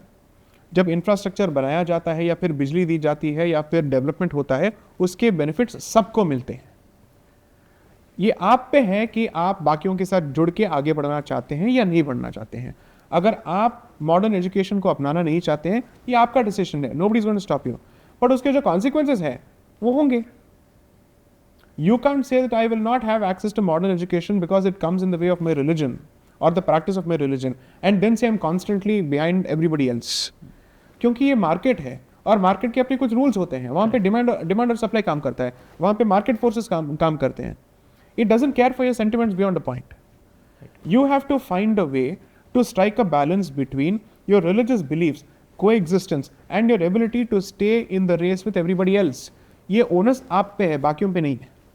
So इसका फ़ायदा विद इन द रिलीजन कुछ लोग उठाते हैं या पॉलिटिशियन ज़्यादा उठाते हैं? पॉलिटिशियंस को ब्लेम करना आसान होता है. पॉलिटिशियंस तभी फ़ायदा उठा पाते हैं जब कोई उनको ये थाली में सजा के देता है. It's easy to blame the politician से ये राजनेता यही होते हैं जो हर जगह जाके लोगों में फूट फैलाते हैं. नहीं, come on man. I am sure that there are people who do it. But let's not deny the pre existing fault line also. मैंने ब्रिटिश के बारे में भी यही कहा था. उन्होंने डिवाइड एंड रूल पॉलिसी को नहीं अपनाया था. उन्होंने इस्तेमाल किया था एग्जिस्टिंग डिवाइड्स को. कुछ जगह पे उन्होंने इन्वेंट किया था, but certainly in the context of relationship between two major communities, they exploited an existing divide which had already existed for 1,000 years at the very least. Right. Before the British man entered this country, we were not coexisting peacefully. Ganga Jamuni Tehzeeb is a fiction and a myth of the first order. It does not exist. और इसी से question वापस से आ गया. आप हर बार मेरे को उस पॉइंट पे लाके छोड़ते हो जहाँ से मेरा नेक्स्ट क्वेश्चन शुरू हो रहा है. सो बहुत ऑर्गेनिक कॉन्वर्सेशन जा रही है. कैसी लग रही है आपको गाइस? प्लीज़ बताना कमेंट करके. और क्योंकि हमने ऑलरेडी बात कर ली कि हम लोग नेक्स्ट पॉडकास्ट में भी मिलेंगे, सो बातचीत देखते हुए अगर आपके कोई क्वेश्चन आ रहे हैं सो प्लीज़ कमेंट ज़रूर करना. सो आपकी जो बुक है इंडिया दैट इज़ भारत जी, उसमें आपने बहुत ही अच्छे तरीके से डिटेल में लिखा हुआ है उन हिस्टोरियंस के बारे में जिनकी कलम ने इस देश की साइकी पे बहुत ज़्यादा असर पड़ा है. जी, उनकी कलम की वजह से पड़ा है. जी. क्योंकि भारत का एक कॉलोनियल पास था. उसके बाद जब फॉरेन मुस्लिम रूलर्स आए, उन्होंने जो किया और फिर उनको करने के बाद जो इनकी कलम ने दिखाया, राइट, आपको लगता है बहुत ज़्यादा फ़र्क पड़ा भारत की साइकी? 100% पड़ा है. क्योंकि मेरे जितने भी भांजे और भतीजे हैं स्कूल में जो पढ़ते हैं 8th 9th 10th, प्राण प्रतिष्ठा के दिन उनके क्लासेस में इतना बड़ा डिवीजन हो गया था। ओके। ये आज का असर है, आज तक का असर। और क्या आर्ग्यूमेंट तो जनरली क्या बोला जाता था? नहीं नहीं, ये गलत है। वहाँ पे कैसे मंदिर बन सकता है? आप किसी उसके पहले जो ढांचा था उसको तोड़ के ये कैसे बन सकता है? और जब आप वहाँ से बात को आगे ले जाते हैं कि उसके पहले वहाँ पे क्या था, नहीं नहीं, ये गलत है। तो सेक्युलरिज्म जो है वो ऐसा एक सेलेक्टिव फिल्टर है जो आपसे कहती है आप तर्क को वहाँ तक नहीं ले जा सकते जहाँ से आपका एक्चुअल स्टोरी शुरू होता है, क्योंकि वहाँ से सत्य का आरंभ होता है। और वो किसी को सुनना नहीं है। वो किसी को सुनना नहीं है, उसको एयर ब्रश करना है। तो सेक्युलरिज्म का जो इस्तेमाल होता है भारत में हमारे कॉन्वर्जेशंस को आधा अधूरा छोड़ने के लिए, आपसे सत्य को पूरी तरह से छुपाने के लिए, और एजुकेशन का जो असर होता है, it is a product of this decision called secularism.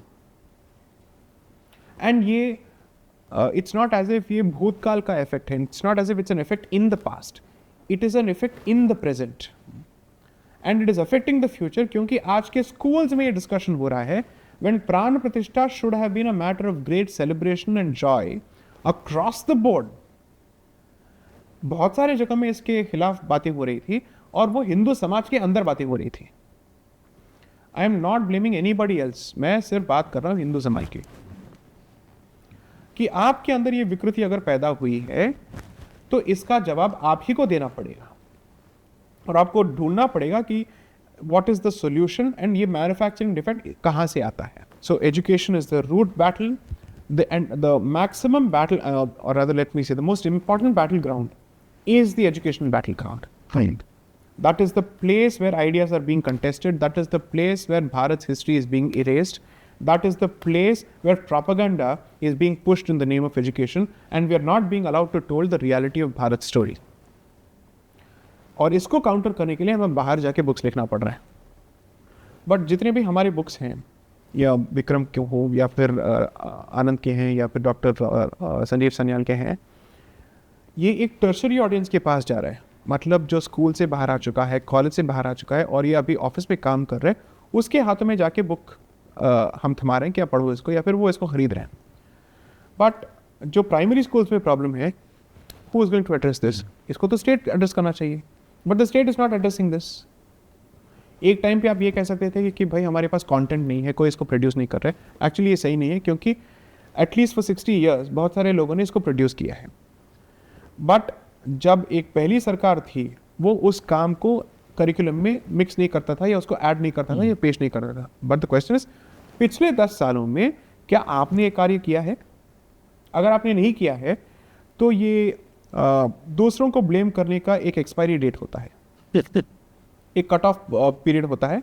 वकीलों के लैंग्वेज में इसको कहा जाता है लिमिटेशन पीरियड। हो गया भाई, दूसरों को ब्लेम करने का जो काम है वो हो गया।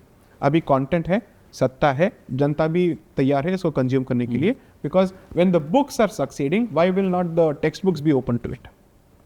So you have to answer this question, and what is your policy to mainstream this so that people know? So this is not a question of opportunity, this is a question of will. It comes back to political will. Right. इनके कलम का ही असर है, या फिर past में इन्होंने जो किया है उसका ही असर है कि आज भी लोग अपनी रिलीजियस आइडेंटिटी को ओन करने से डरते हैं?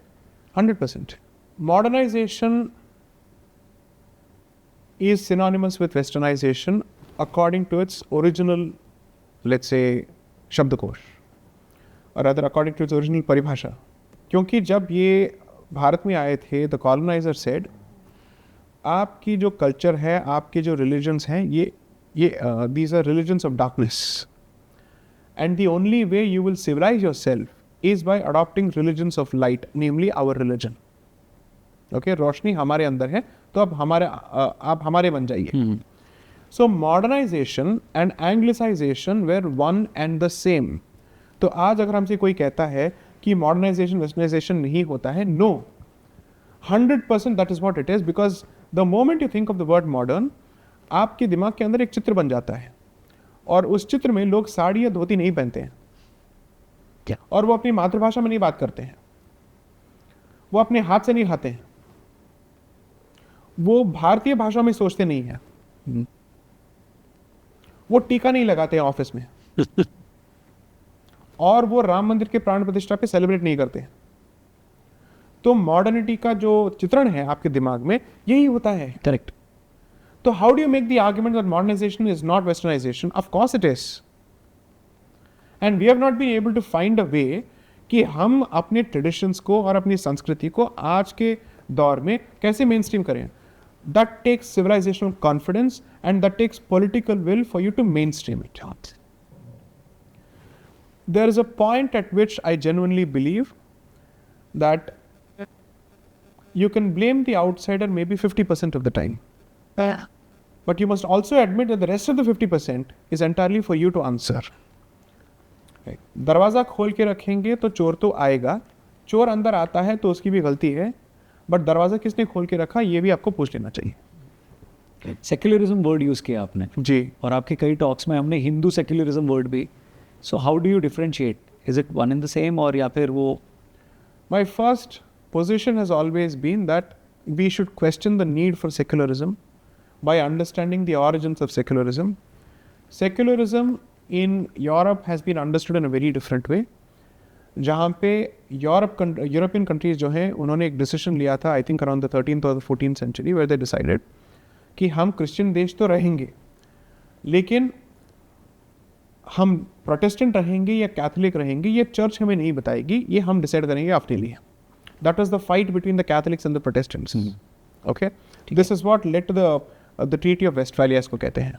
ओके, जब कैथोलिक चर्च का जो मोनोपोली था इसको तोड़ दिया गया था एंड राष्ट्रों को ये अनुमति दी गई थी या फिर ये स्वेच्छा दिया गया था कि ये डिसाइड करेंगे कि क्रिश्चियन तो रहेंगे लेकिन कौन से डिनोमिनेशन के रहेंगे।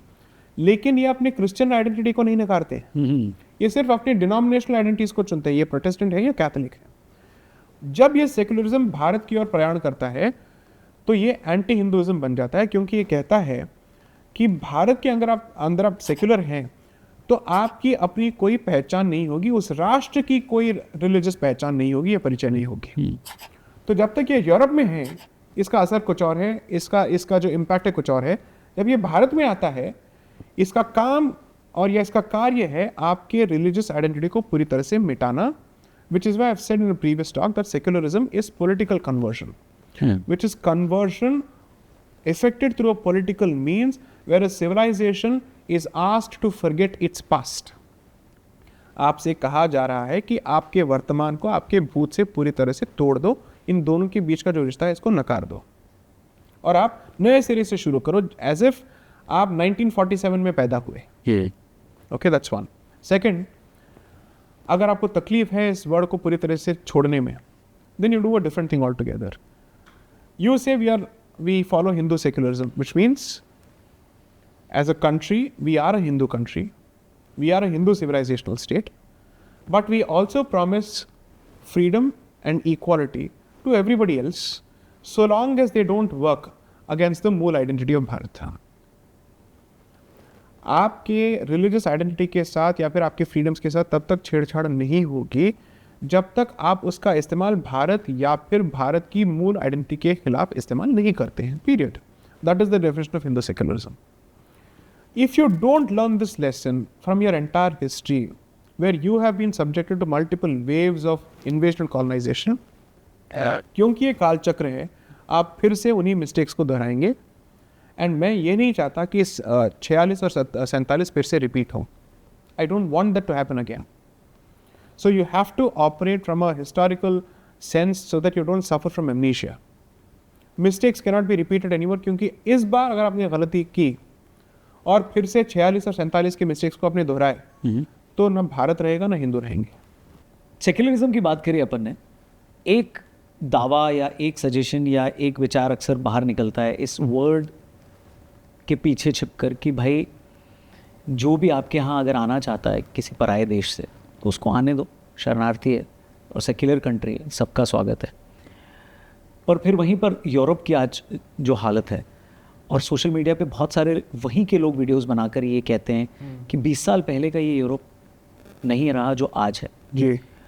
और भारत में भी अगर हम बात करें तो रेफ्यूजीज़ की संख्या बहुत ज़्यादा है, 5 करोड़ शायद एक फिगर है, प्लस या माइनस कुछ भी हो सकता है। इलीगल माइग्रेंट्स तो ये कितना बड़ा खतरा है और इसको आप कैसे देखते हो? शरणार्थी असम से जाके पूछे, वो कहेंगे कि ये कितना बड़ा खतरा है। बंगाल में जाके पूछे, वो आपको बताएंगे। पार्ट्स ऑफ हैदराबाद में आपको बताएंगे, पार्ट्स ऑफ बैंगलोर में बताएंगे कि कितना बड़ा खतरा है। केरला में बताएंगे आपको। जब तक आप सेक्युलरिज्म को पकड़ के बैठेंगे, आप ठीक से बोल नहीं पाएंगे कि इलीगल माइग्रेशन या फिर एक स्पेसिफिक डेमोग्राफिक इम्बैलेंस का क्या लेना देना, इन द सेंस उससे आपको तकलीफ क्या है। आप वो आर्ग्यूमेंट कभी एस्टैब्लिश नहीं कर पाएंगे, क्योंकि अगर आपने मान लिया कि आप सेक्युलर कंट्री हैं, इसका मतलब यह है कि आपकी कोई अपनी पहचान नहीं है, कोई रिलीजियस आइडेंटिटी है ही नहीं, देयरफॉर कोई भी आ सकता है। That will be the definition, that will be the meaning of it, okay. Which is why I say that secularism prevents you from owning your identity and also making your case on the basis of the identity. So first let's assume let's get this very clearly. One, do I have a problem with legal migration? No, I don't. क्योंकि कानूनी तरीके से अगर कोई आता है और government को पता है कि ये किस लिए आ रहे हैं और उन पे नज़र रखी जा सकती है, then no problem whatsoever. If it is an illegal migrant, then their entire job after coming here is not just access to resources. Bharat की जो peculiar history है, especially on the eastern side, that is from the Bangladesh side, their original plan was to create what is called a Greater Bangladesh, and Greater Bangladesh includes Assam and includes West Bengal. Partition of Bharat did not start from the west. The movement started in the east because the Muslim League was founded in Bengal after the partition of Bengal in 1905. It was formed, I think, in 1906. And उस period की history पढ़िए, उसके बाद की history पढ़िए. There are fantastic books that have been written by people who have served in the East कि illegal migration के पीछे की जो सोच है वो क्या है and उसका असर क्या है, ये उन्होंने clearly बता रखा है.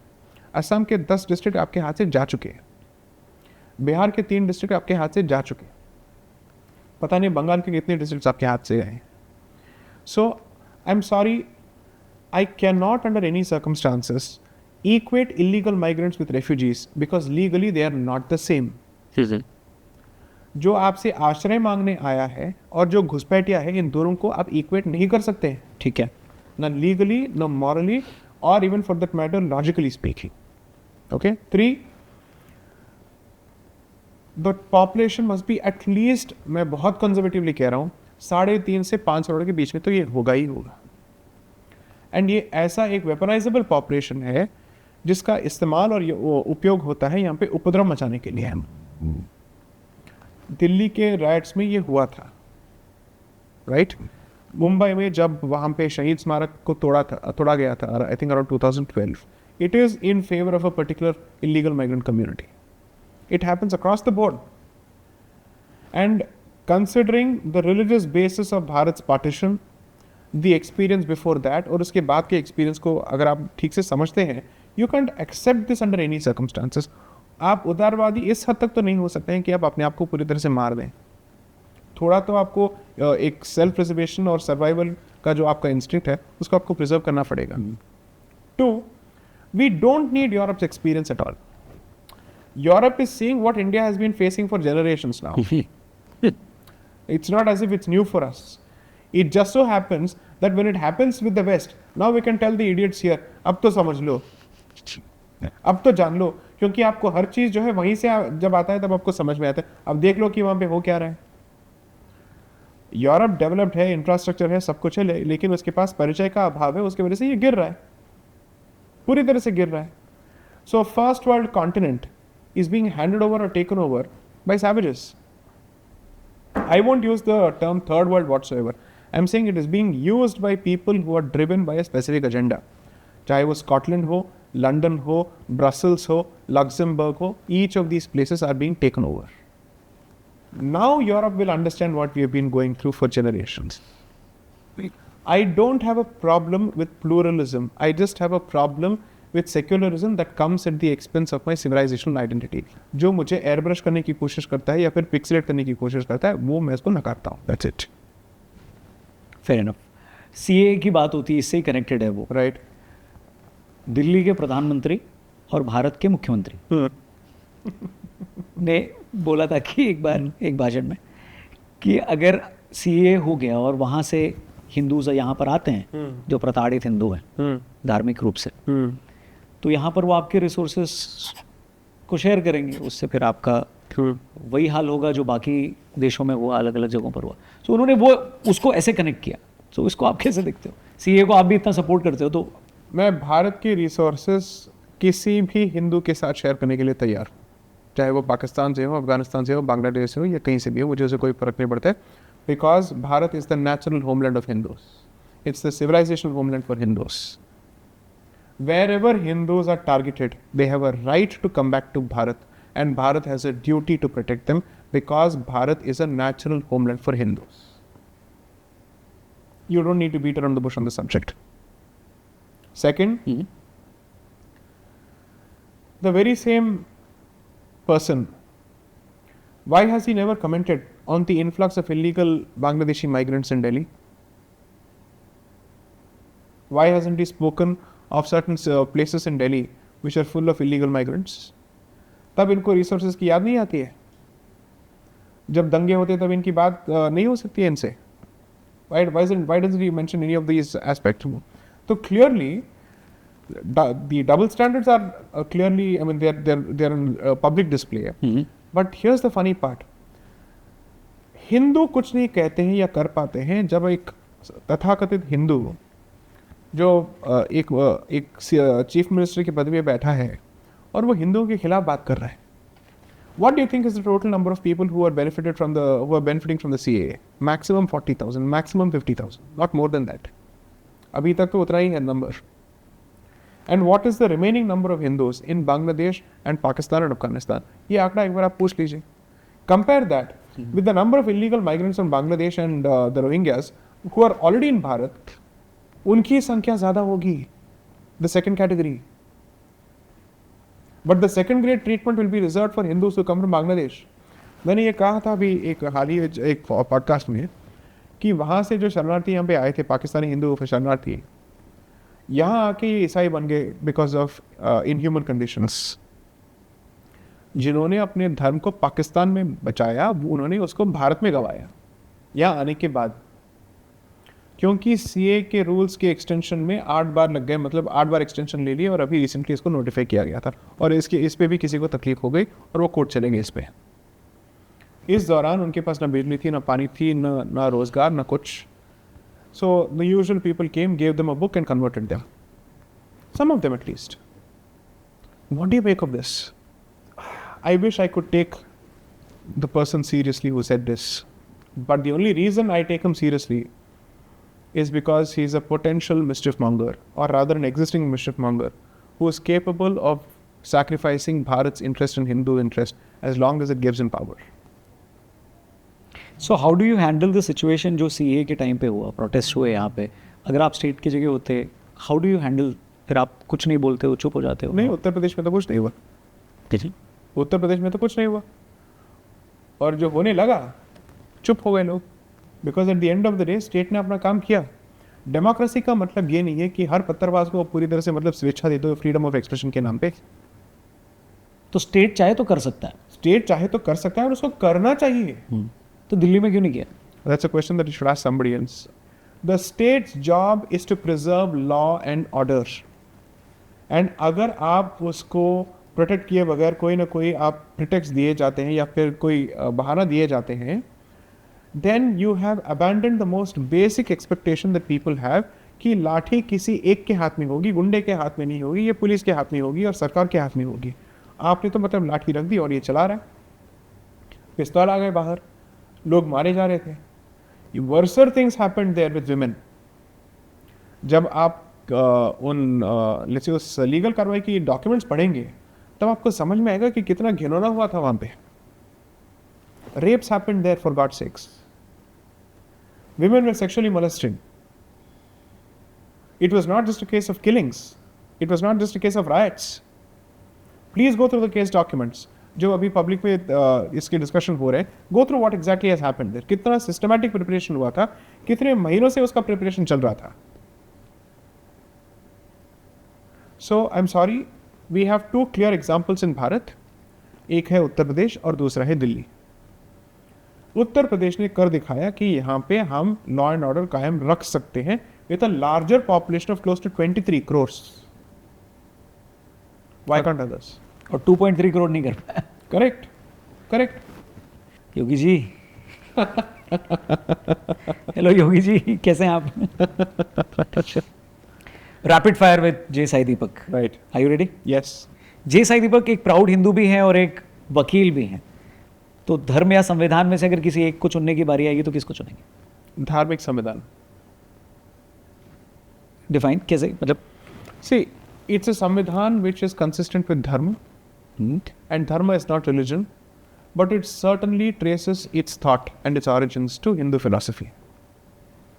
यूरोप में जब डिस्कशन चल रहा था कि पब्लिक मोरालिटी ऑफ यूरोप, उनके लीगल डॉक्यूमेंट्स में जब इसका जिक्र होता है, इसको कैसे डिफाइन किया जाए, they clearly said we will trace it from European civilization and its values. They said it very clearly. Bharat ये क्यों नहीं कह पाता है?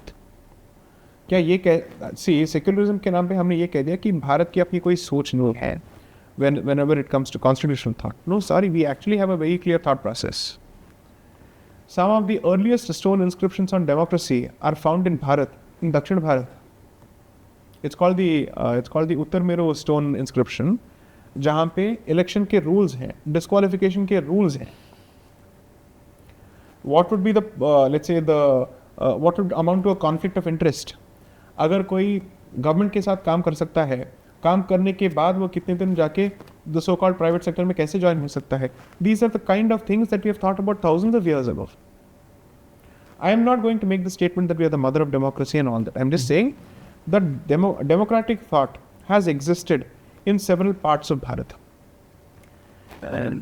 जब आप भारत के प्रिंसली स्टेट्स के बारे में बात करेंगे और आप हंड्रेड्स ऑफ ईयर्स के पहले बात करेंगे ना, द्वारका की जब बात होती है उसको गणराज्य कहा जाता था, नॉट अ किंगडम. गणराज्य किसको कहते हैं? जो कॉन्फेडरेसी है और जिसमें एक एलिमेंट ऑफ रिपब्लिकनिज्म है, विच मीन्स एक एलिमेंट ऑफ डेमोक्रेसी है, लेट्स से सिटीजन पार्टिसिपेशन. इस पे स्कॉलरली वर्क है. So there is a fantastic book on democratic traditions of ancient Bharat by this author called K.P. Jaiswal. इन्होंने इस book को लिखा था इंडिपेंडेंस के पहले इन द 1900s, जब ये डिस्कशन हो रहा था कि भारत में डेमोक्रेटिक ट्रेडिशंस है या नहीं, भारत में डेमोक्रेसी चलेगा कि नहीं.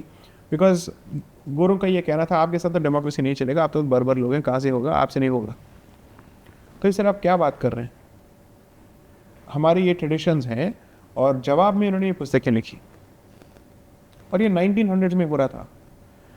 We had more self-confidence as a civilization under the colonizer than we have had post-independence. बाप रे, बहुत गंभीर इल्जाम लगाया आपने. जी, कलम. करेक्ट. सो बच्चों को अनपढ़ ही रखें क्या? ज़्यादा बेटर होगा. अनपढ़ मत रखिए, बस ये मत समझिए कि अंग्रेजी में पढ़ाने से वो साक्षर हो जाते हैं. क्या बात है, क्या बात है. मातृभाषा सिखाइए, अपनी संस्कृति सिखाइए. अंग्रेजी भी आनी चाहिए, लेकिन जितना हो सके इनको अपनी मातृभाषा पे गर्व होना चाहिए और उनको ये नहीं लगना चाहिए कि अंग्रेजी में सोचने से या फिर उससे बात करने से ये सोफिस्टिकेटेड हो जाते हैं. लवली.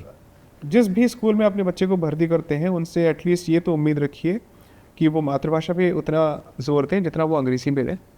और अगर मातृभाषा के बोलने पे कोई फ़ाइन लगाता है वो आपके बच्चे का हितैषी नहीं हो सकता है. तो स्कूल से निकाल दें, आपसे पूछ के उससे उस पर केस करें. बेहतर सोल्यूशन ये है कि आप खुद के स्कूल चलाइए जो आपके हिंदू दर्शन के हिसाब से बच्चों को सिखा दें.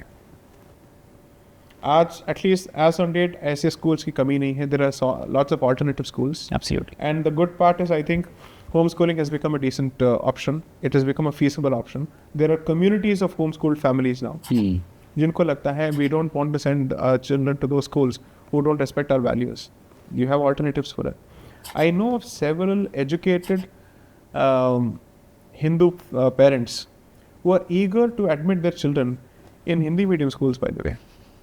Sardar Patel Vidyalaya, I think, has Hindi first option. I कुछ है हाँ. think. They are interested in sending their children there. So I am a Hindi medium product, Dayanand Vedic Vidyalay. So what's wrong with you? You're perfectly fine. You have done well in life. Yes, So absolutely. where is the problem today?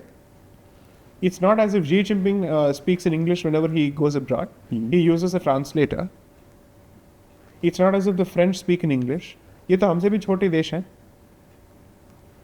So lot of people who work on Bhasha Niti, and these are not my thoughts, I'm just drawing from the thoughts of other people. There is a gentleman by the name Sankrant Sanghu who works on this.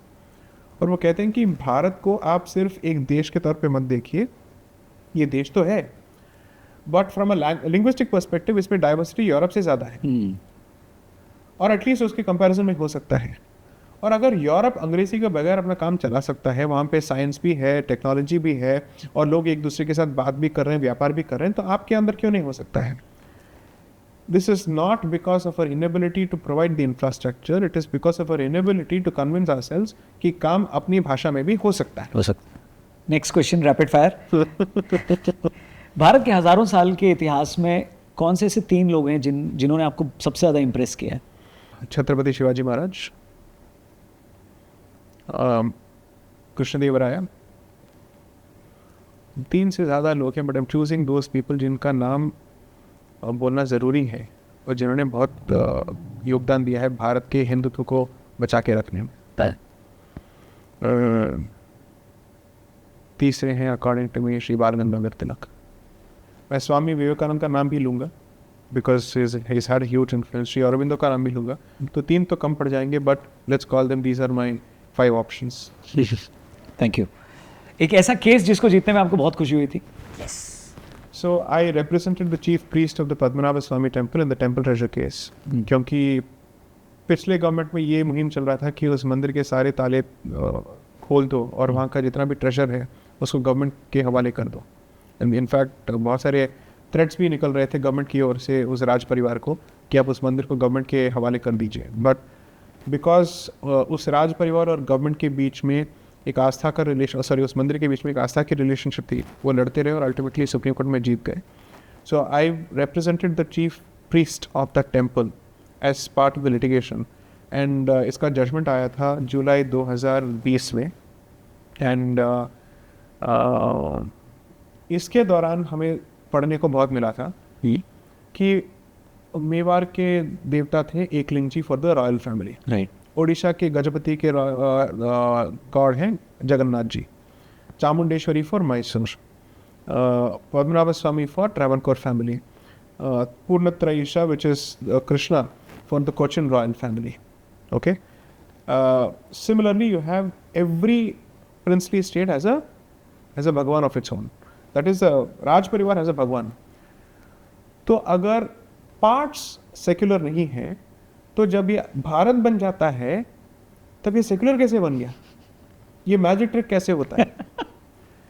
The components are not secular, they have very clear religious identities. So when they become a union, how did they become a secular union?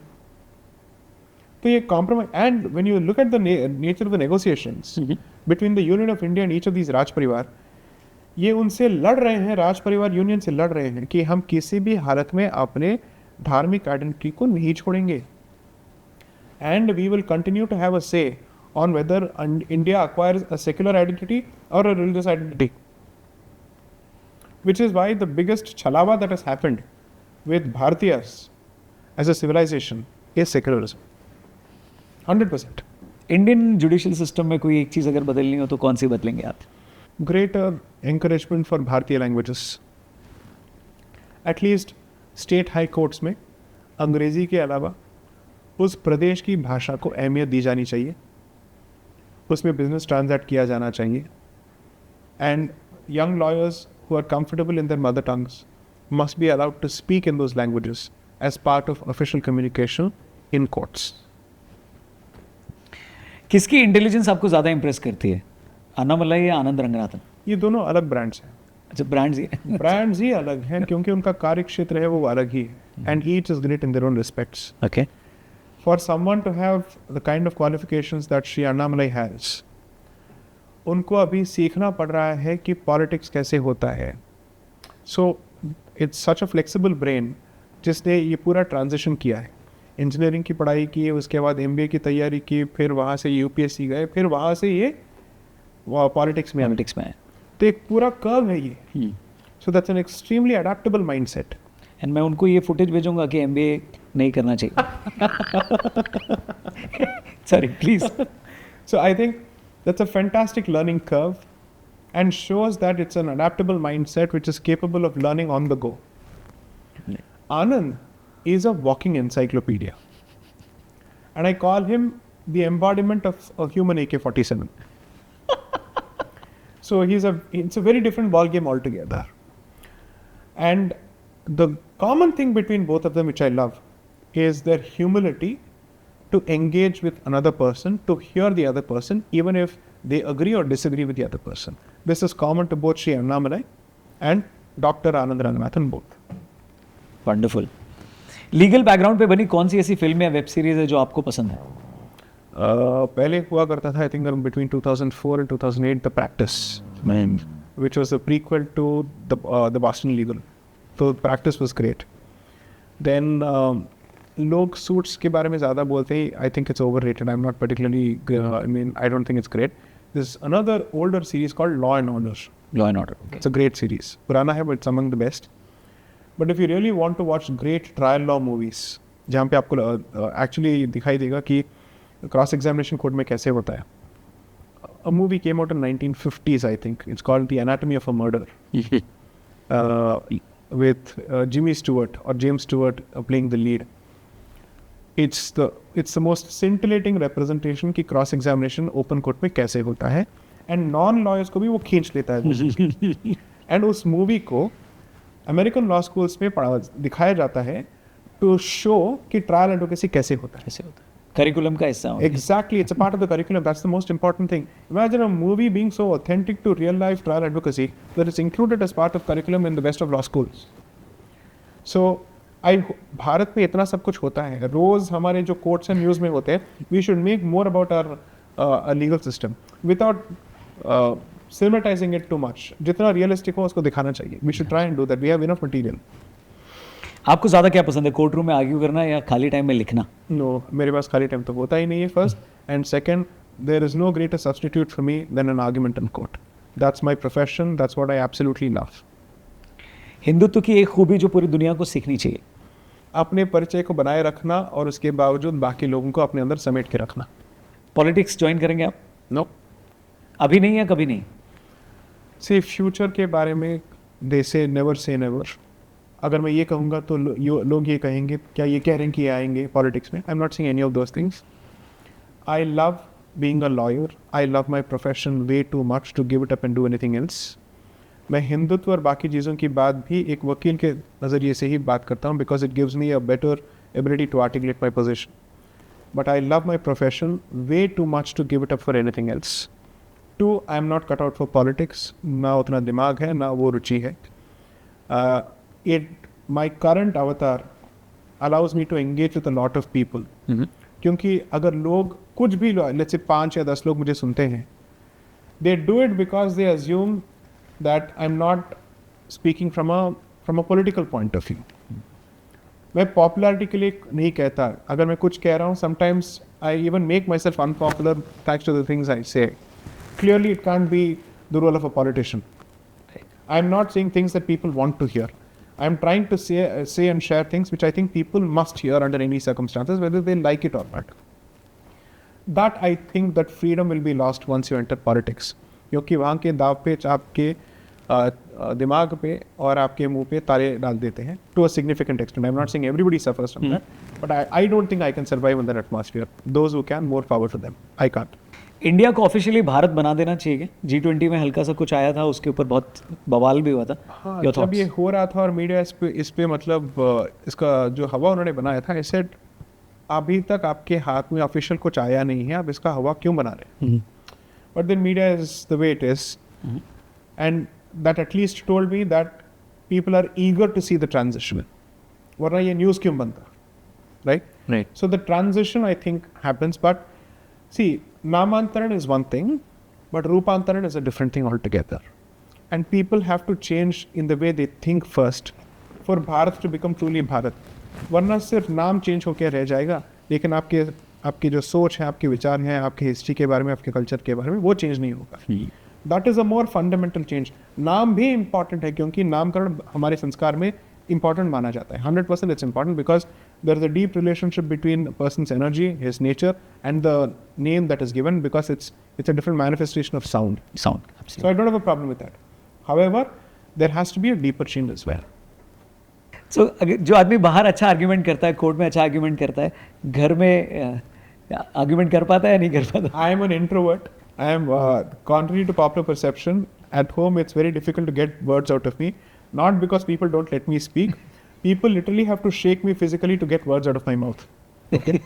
Because perhaps one is I'm an introvert and second बाहर इतना बोल देता हूँ, घर में जाके और कितना बोलूँगा. बोलो जय साई दीपक, बोलते क्यों नहीं? जवाब दो, मैं तुमसे झगड़ा कर रही हूँ. So that way I'm usually very silent at home. I have 3 dogs. That's more or less my way of letting my hair down after a long day. And given my schedule, which is heavily crazy, it's usually packed minute to minute. I value the short breaks that I get at home. And I look forward to the summer and winter vacations because लोगों को लगता है वकीलों को कितना मतलब holidays मिल जाता है, जजेस को कितना मिल जाता है. ये स्कूल है, चाहे स्कूल चला रहे हैं या कोर्ट चला रहे हैं. That's what people say. एक बार आप आइए, देखिए और आपको समझ में आएगा भारत के कोर्ट्स में कितना काम होता है. क्योंकि look at the population of Bharat, उसमें से कुछ लोग भी कोर्ट चले जाएं तो कोर्ट्स कितने मतलब ओवरबर्डन हो जाते हैं. एक बात जाइए आपको समझ में आ जाएगा. हर जज के पास in most of the metropolitan courts रोज एटलीस्ट 60 to 70 केसेस होते हैं. उनको कितना सपोर्ट मिलता है आप ये भी देख लीजिए. In terms of research support और व्हाटएवर इट इज, ज़्यादा नहीं मिलता है. And when you compare the resources that are given to judges in Singapore or in United States or any other place, then you'll realize कि भारत की conditions पे काम करना कितना मुश्किल होता है. सही बात है. आप हाई कोर्ट को देख के ये मत आंकड़ा लगाइए और ये मत अंदाज़ा लगाइए कि हर जगह पैसे ही होता है. Go to certain district courts, go to consumer courts, then you will see what the conditions are. You have to see those realities also. True. हर कोर्ट तो सुप्रीम कोर्ट नहीं होता है. Then what do you do? So there are certain realities to the profession. I'm not offering these as excuses. Of course, better things are possible. But ऐसे कौन से माँ बाप होते हैं जो अपने बच्चों से उम्मीद रखते हैं कि आप जज बन जाओ? सारे के सारे चाहते हैं कि उनके बच्चे बड़े वकील बने. Because there's more money there, right? So our choices reflect who we are as a society. Right. और वैसे भी जब दूसरे की गलती होती है तो आदमी जज बन जाता है और अपनी गलती होती है तो वकील. राइट. करेक्ट. पर बहुत सारी बातें मेरे को सीखने को मिली इस पॉडकास्ट में. उम्मीद करता हूँ आप लोग भी जितने लोगों ने इस वीडियो को देखा बहुत कुछ आपने सीखा होगा. एक दो चीज़ जो मैं और शेयर करना चाहता था कि आप उन रेयर लोगों में से हैं जिन्होंने दिल्ली में रहते हुए दिल्ली की तारीफ की. सो साउथ इंडियन नहीं, an Indian from south. No, Bharatiya from the south. Bharatiya from the south, yes. So thank you very much J Sai Deepak, आप इस पॉडकास्ट पे आए. और प्लीज़ जाते जाते भारत की यंग जनता से आप क्या कहना चाहेंगे? बिकॉज अगले कुछ साल भारत के लिए बहुत इंपॉर्टेंट है. पिछले कुछ साल बहुत अच्छे गए. जो यंग लोग देख रहे हैं आपको, आपसे बहुत ज़्यादा इंस्पायर होते हैं, वो बहुत सारी चीज़ें सीखते हैं. और जो सबसे अच्छी चीज़ होती है वो है क्लैरिटी ऑफ थॉट. तो आप क्या बोलना चाहेंगे उनको? Take away. So maybe 3 or 4 broad takeaways. One, having a clear mooring or grounding in your culture and civilization and your faith helps you in the long run. It keeps you sane and grounded. It gives you the tools to deal with situations that life throws at you. Second, opinions can't be substitutes for professional competence. हर आदमी के पास opinion हो सकता है. So that doesn't necessarily make you worthy of an audience. You need to prove yourself professionally as competent professionals in a field of your choice, whatever you choose. As a product of IIT Kharagpur, I can tell you what the motto of IIT Kharagpur is. I think it's Yoga Karmasu Kaushalam. So perfection in action is the definition or the pinnacle of the yogic path. That's what I broadly make of it. So you're expected to be good at what you do. Okay, that is the motto of my institution, my alma mater. And therefore, all ideological differences aside, at the very least become competent Bharatiyas who know their subjects really well. आपके subject पे आपकी जो पकड़ है मजबूत होनी चाहिए. Only then you can contribute to Bharat's growth. 3, if you're a parent, take good care of your children. And if you're a son or a daughter, take good care of your parents. Those who can't take good care of their parents can never be good parents themselves. These would be my broad suggestions. So, as much as possible, respect the unit called the family, and equally respect the larger family, which is your community. That is when Bharat will be in safe hands. Thank you very much once again. बहुत बहुत शुक्रिया. कैसा लगा ये podcast, ये बातचीत? Please comment करके बताइएगा. कौन सा पॉइंट बहुत ज़्यादा अच्छा लगा वो भी ज़रूर बताइएगा, क्योंकि जब आप बताओगे तो मैं उसको दोबारा देखूंगा, और वो आप और लोगों से शेयर भी ज़रूर करिएगा. नेक्स्ट गेस्ट कौन सा होना चाहिए प्लीज़ आप सजेस्ट करिएगा. करूँगा तो मैं ही, जो मेरा मन है. But thank you once again. Jai Shri Ram. Jai Shri Ram. Jai Shri Ram. I'm very happy to be a part of Ronak's podcast. My earliest memory of Ronak is as Bawa, when I used to listen to his stories and his mimicry on the way to court in my formative years in Delhi. And little did I know that I would get an opportunity to sit face to face with him to discuss issues which are close to my heart. And I wish him the very best with this venture. And I hope it brings the finest of minds to this platform so that more and more people get to learn from each of the experiences of the guests who Ronak brings. And may he go from strength to strength. Jai Shri Ram.